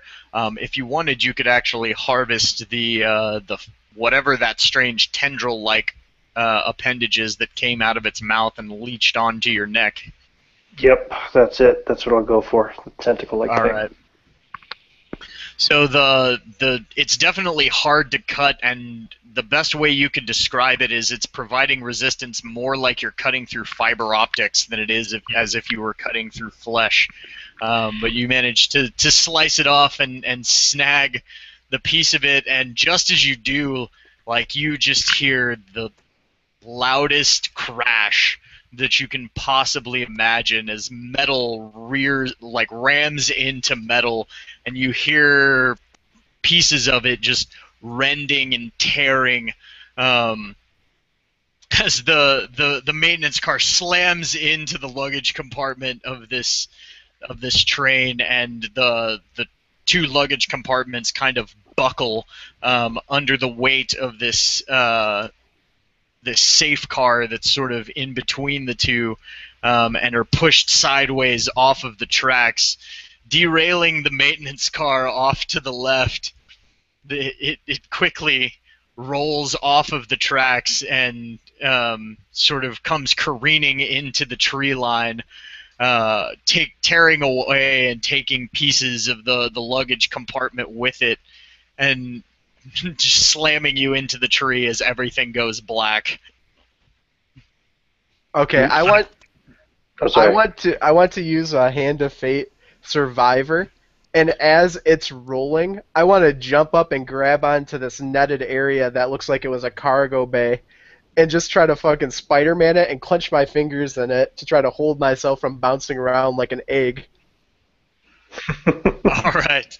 So you managed to hold on to this and aren't knocked unconscious, but there are several pieces of as you sort of, your adrenaline starts, slows down, and you sort of realize the situation around you. You can see from the dim light of the engineer's compartment the remains of what looked to be some sort of strange carapace-like structures that are stuck to the front of the train, along with the pieces of the metal hull of the luggage car that you rammed through, and you find the windshield completely smashed apart and shards of glass like sticking out of your side. Ah! Ah! And I go down to my boot and I pull out my hunting knife and kind of lay it across my lap as I back up into the corner of this twisted metal wreckage, putting the knife between me and whatever comes through the door. Ah! Deadeye! You there, Deadeye? Oh! He was on top of the car when it came up. No. I got inside. I seen where this was fucking going. Yeah, if I can, I don't know if I'm completely dead or not, but I'll spend one of those hand of God things for my strong and fast to try to like roll with the the cart and absorb it, like go limp as required, things of the sort to avoid as much fucking damage as possible. All right, so you managed to, you're pretty deft in your maneuvers, but you managed to avoid the majority of the damage. Your consciousness comes back to you fairly quickly after the maintenance car hits the tree. However, you've definitely taken a pretty bad hit to the head, and you can feel the sort of hot blood seeping down the side of your face at this point. Well, not like I'm getting any prettier. And I'll crawl, out of this cart, kick a window out or door or what have you to get out of this just twisted clusterfuck of metal. And, So I Gotcha. I hear him kicking around. I go, Deadeye! Oh, is that you? Yeah. I'm still breathing, you crazy son of a bitch. It's not my fault. Whoever stopped that car, put the brakes on. Oh. Yeah, whatever makes you sleep better at night. God damn it. Where's... You see Four Eyes? And Four Eyes, as you were sort of reaching for your camera and sort of reaching over that, after you'd retrieved your camera and reaching over the railing, harvesting that tongue, you hear that collision just as you're slipping it into the bag, and are sort of knocked to the side by a piece of the railing on that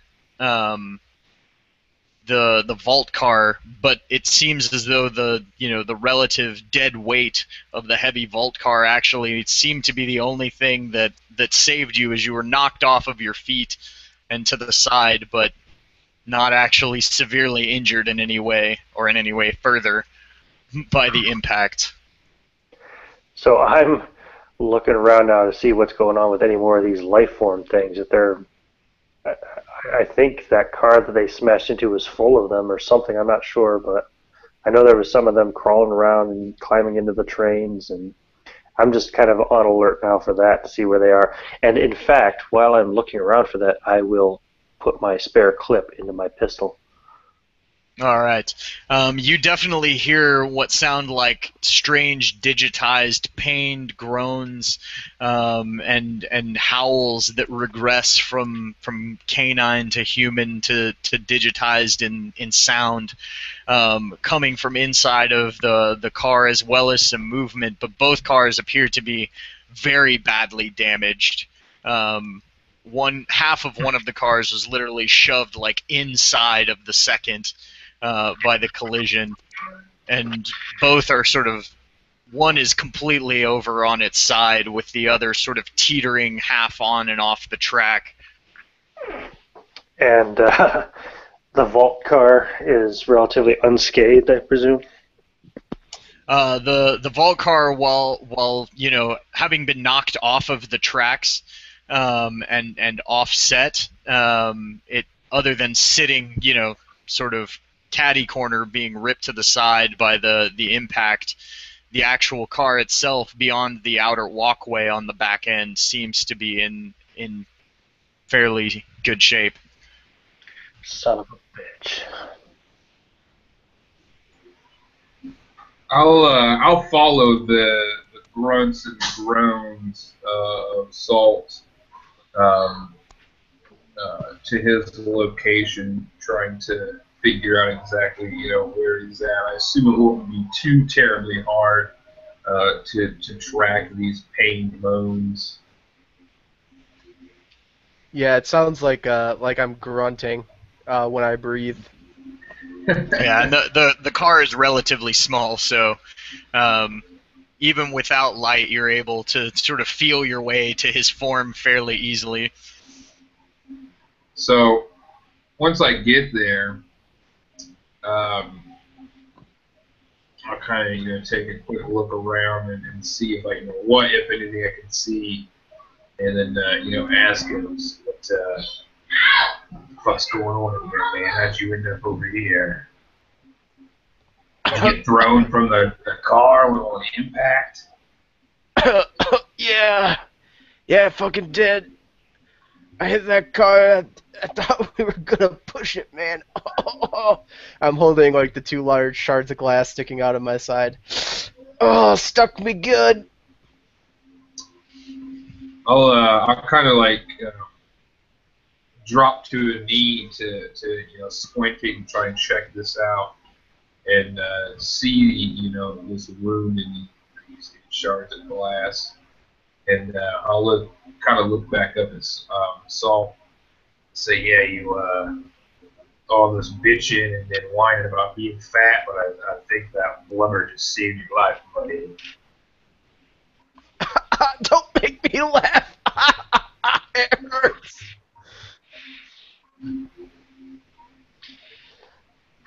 Four Eyes is looking at the vault car, extremely disappointed at how well it held up from the collision, realizing that it's still not going to be easy to get into. So he'll start walking towards the wreckage to see if there's anybody left alive in the maintenance car, or if anybody was in there in the first place, because for all I know, they might have jumped off before ramming it. As you approach, you would hear the dialogue between the two gentlemen. I'll say, well, it looks like you wrecked our ride out of here. I'll start trying to crawl out of the side of the door, the hatch that's open, and say, "Oh, yeah, reckon I fucked up." as I'm like, Things. as I'm pulling myself out. For some reason. I'm like, oh, man, this is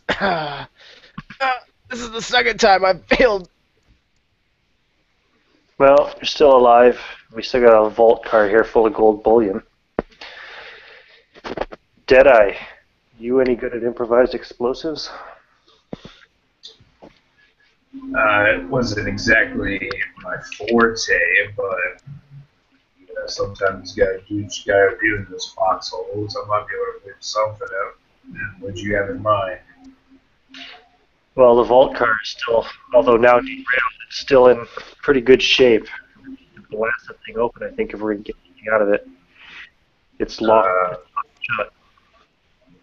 Was it locked last time you checked, or are you sure that thing didn't get ripped the fuck open along with everything else in this genius path of salts?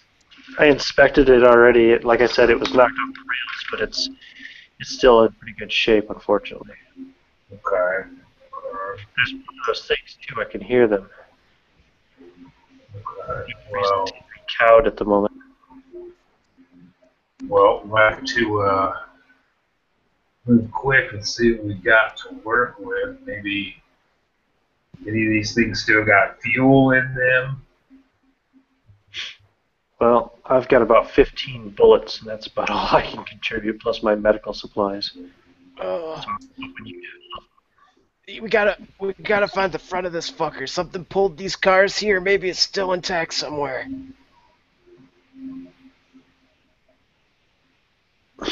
Great. And where are we going to go with it? I say we push it out the other side of the zone until we get close enough to fucking take a dive.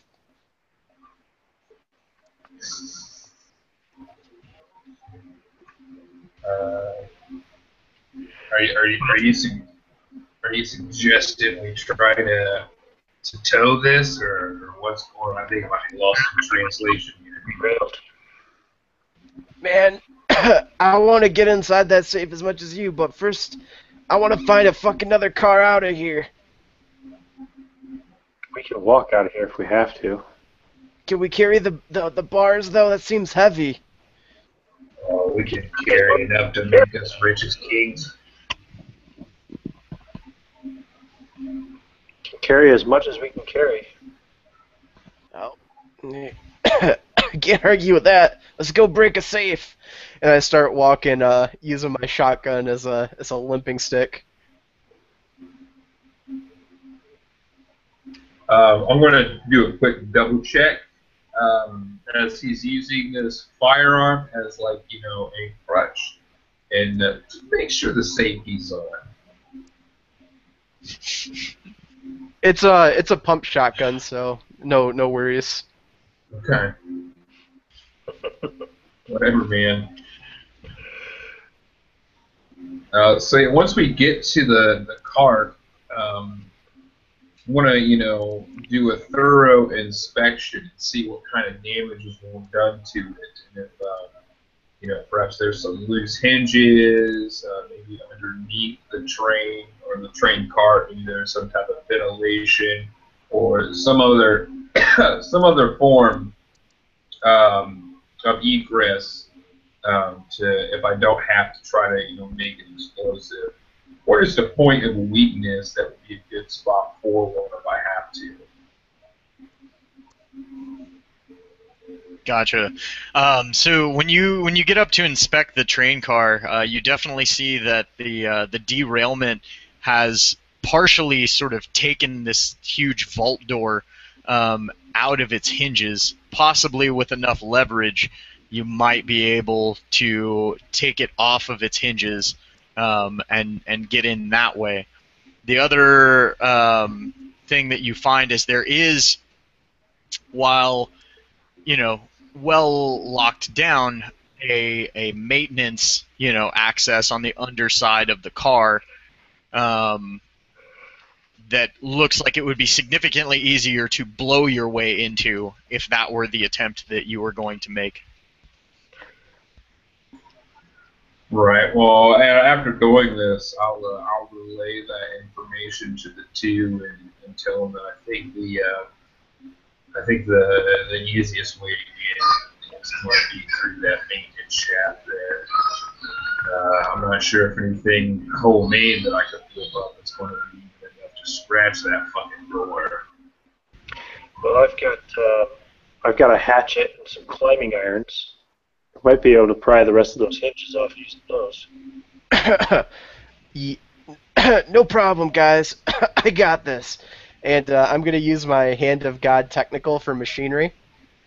And I'm going to prop up this piece of the rail that's came off. And I know that rail iron's like as hard as an anvil.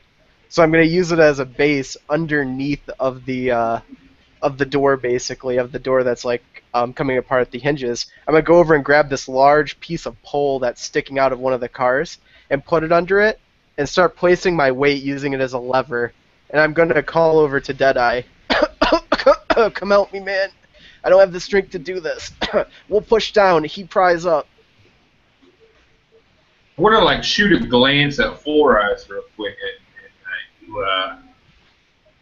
You think you can do something for him over there? He's got fucking shards of glass just hanging out of his fucking belly button, man. Yeah. In a minute, let's get this door open. Yeah, I mean, wouldn't expect it any other way. If he gets shot, he's alright. Guy gets glass in his gut, walking off. Motherfucker gets a splinter. Come here, I got you. Yeah. And grumbling the whole way, I'll go assist Salt. So we'll use a cadence, so we're putting weight on it together. 1, 2, 3, and try to break it. And as you shove, you feel the door sort of come off of the hinges, and haphazardly like slam into the railing and slide somewhat down the side of this vault car as you see the now open doorway in front of you. Right. Well, let's get inside. We can choke point if those things decide to attack again too from inside. Once inside, then you can cover the door, and I'll see what I can do for our friend here. Yeah, man, just fucking take your time, dude. No hurry. All right, and once you guys get inside the vault car, no matter what his intentions were of bringing you here, he certainly wasn't lying about what was inside of this car. Lining the predominant portion of the shelves are bars of gold bullion that have been stacked in on pallets. The other side appears to have numerous like bank bonds and things of that nature, money, but all in sort of paper documentation form. Could possibly be converted into currency, but certainly won't do as much good in the borderlands or anything like that as, the hard deal. Oh, I almost forget to treat Andrew there, but no. Oh no. I better make sure. Jesus Christ, man. I don't know. Do I have a pair of tweezers in this medical kit? Yeah, okay. I guess I do. You got a lot of glass in you, buddy. Yeah, I hit it pretty hard. Here, take some of these. Give him some painkillers. And start pulling glass out of him. Take his shirt off, whatever. Just try to pick out all the glass that I can, and then use some of the remaining disinfectant that I have to clean him down. All right, and you use up the last of your disinfectant and your bandages to sort of clean up and appropriately staunch the bleeding for this wound. It's it's nasty and it's painful, but he'll live.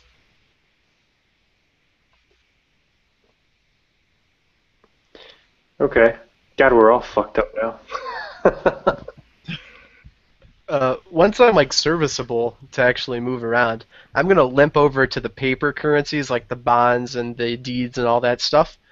And I'm gonna Uh-huh. like quickly make a show of sorting through it, and I'm gonna try to look for anything that for the bonds, anything that looks especially old, and for the deeds, anything that I actually know the name of in France.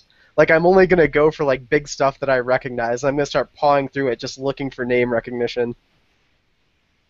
Okay. Yeah, you as you're sort of like pawing through it, you recognize the like you come to a file that is sort of an assortment of deeds and bonds and sort of paper proof of ownership of stocks and things of that are all under the name Bonvillion.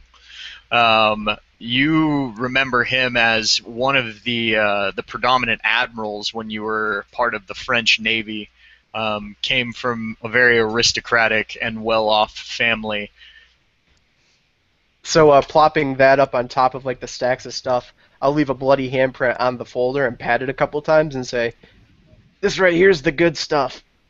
Gonna be worth a lot. Doesn't weigh much to carry either." That's good, but I want to load up with some bullion. You guys get the bars. I'm gonna see if I can't find anything else like this. Yeah, is it all like solid bars? Is the question. About how big though are they? I mean, they come in various shapes and sizes. Right. So these are all, about 5-pound bricks, about yay big. 5 pounds a pop. I figure I used to carry around, a 75-pound rucksack pretty regularly, so I'll load up with something comparable to that in my backpack. That's not uncomfortable to carry and that I can manage for some time. Gotcha.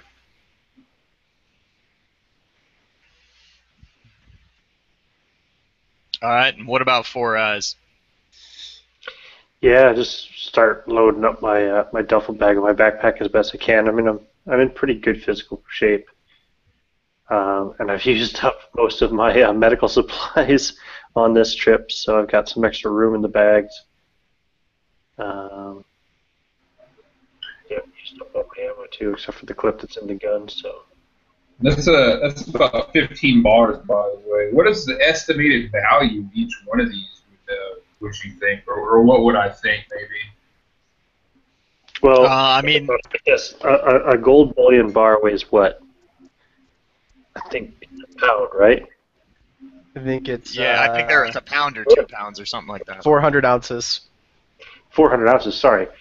And currently, what is the value of gold at? That's a new like $1,200 an ounce. Is that right? Yeah, it looks like right now it's about at 1100, 1100 an ounce. So one bullion, 400 ounces. That's what $440,000 for a bar. Okay. Yep. 400 ounces in a pound. That's a lot of fucking weight. Well, I mean, I've got 75 pounds of this stuff, so. The trick is moving it once you're back out of the zone. Well, that by the way was for like a 12 kg bar. Okay, yeah, so that's 25 pounds. That's a big bar. Yup. But put it this way, a single pound of gold would be worth about $17,600. That's based on our current, modern day values. Anyway, so. Right.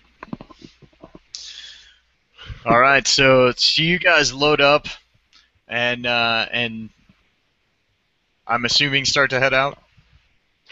Am I able to sort through any other like paper? I probably find like a couple things, just jab it in my pockets.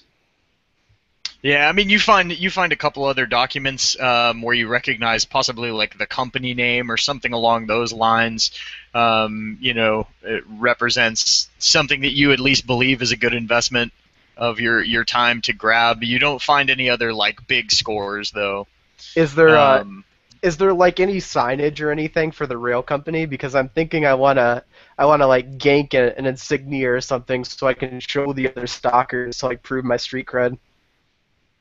yeah, I mean, there's the Eurorail, insignias on the sides of all of the cars that are, like tacked on metal plates about yay big. There's also the First Bank of France, plate that was on the front door of this vault car.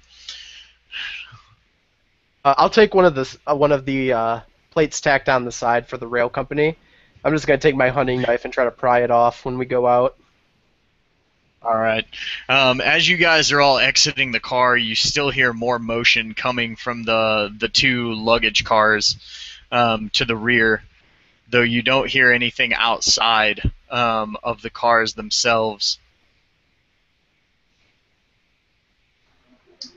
Pulling out my map and checking out where we are at. Where does these tracks continue to lead? Is there an end to the zone somewhere not too far off? Because I sincerely doubt going back is going to be the shortest route.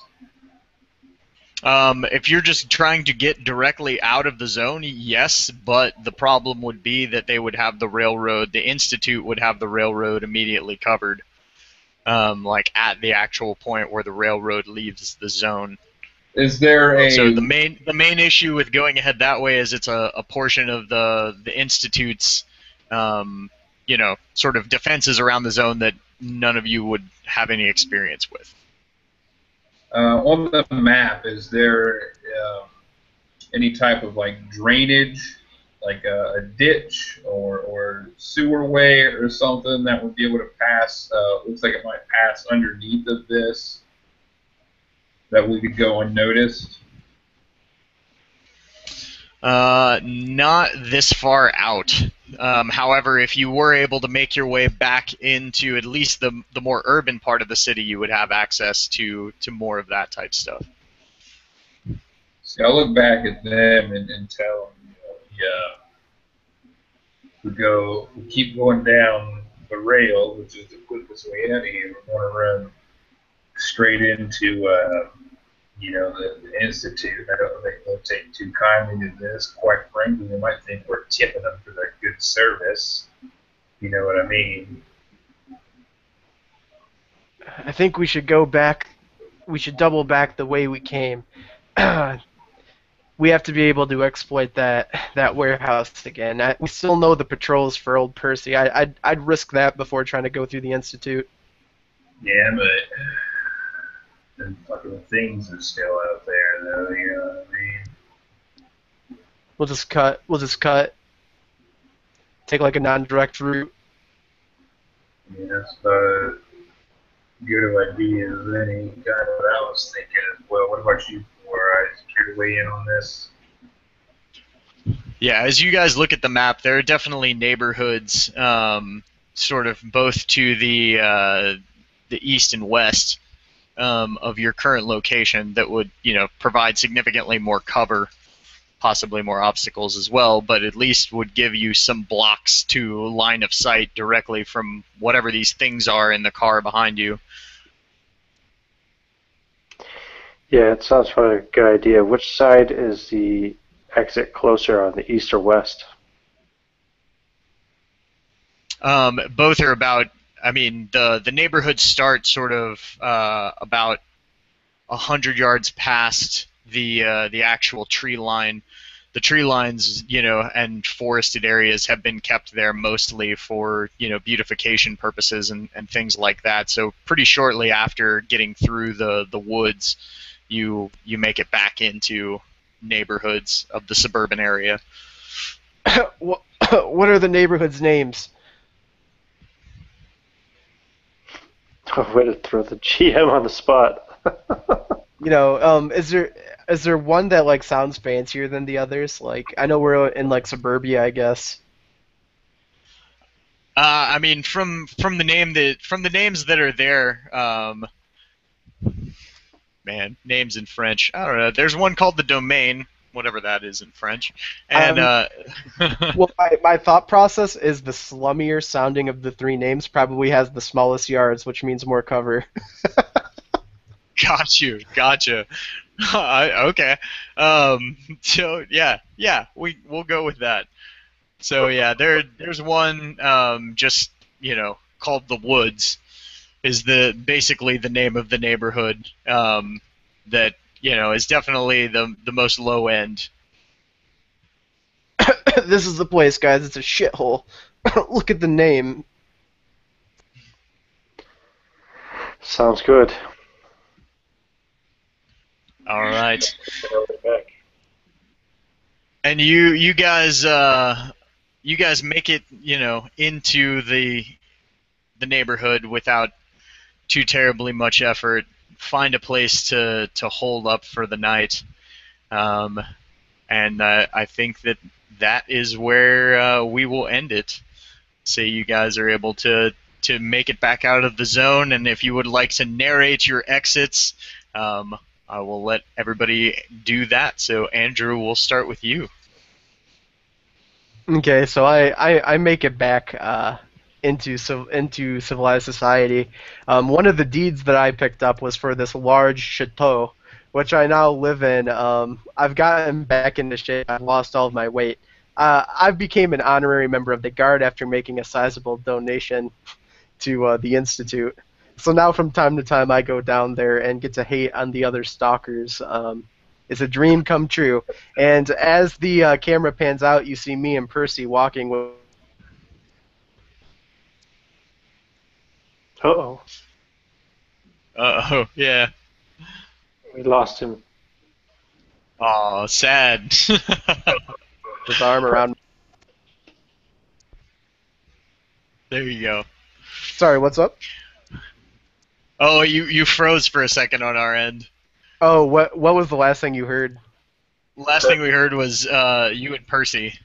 Oh, yeah, so as the camera pans out, you see me and Percy walking on the borderlands, and he's got his arm around my shoulder, and we're both throwing back a beer. All right. Ian, if you would like to narrate your exit. So yeah, once Four Eyes gets back to the borderlands and gets back out of the zone, he's going to stash the bullion. He might sell a little bit just to get some decent, some money. He's used to living a pretty nice lifestyle anyway. But his real treasure is the sample from the tentacle and the video footage, if it's any good, that he got from the time in the zone, especially that of the creatures themselves, which he will then try to use to barter for more xenotechnology and to establish himself better in the kind of underground scientific circles. And his stalking career is nowhere near an end. Very nice. And last but certainly not least, Deadeye. I sell all my bullion, get fat as a cat, and live the life of luxury until the end of my days.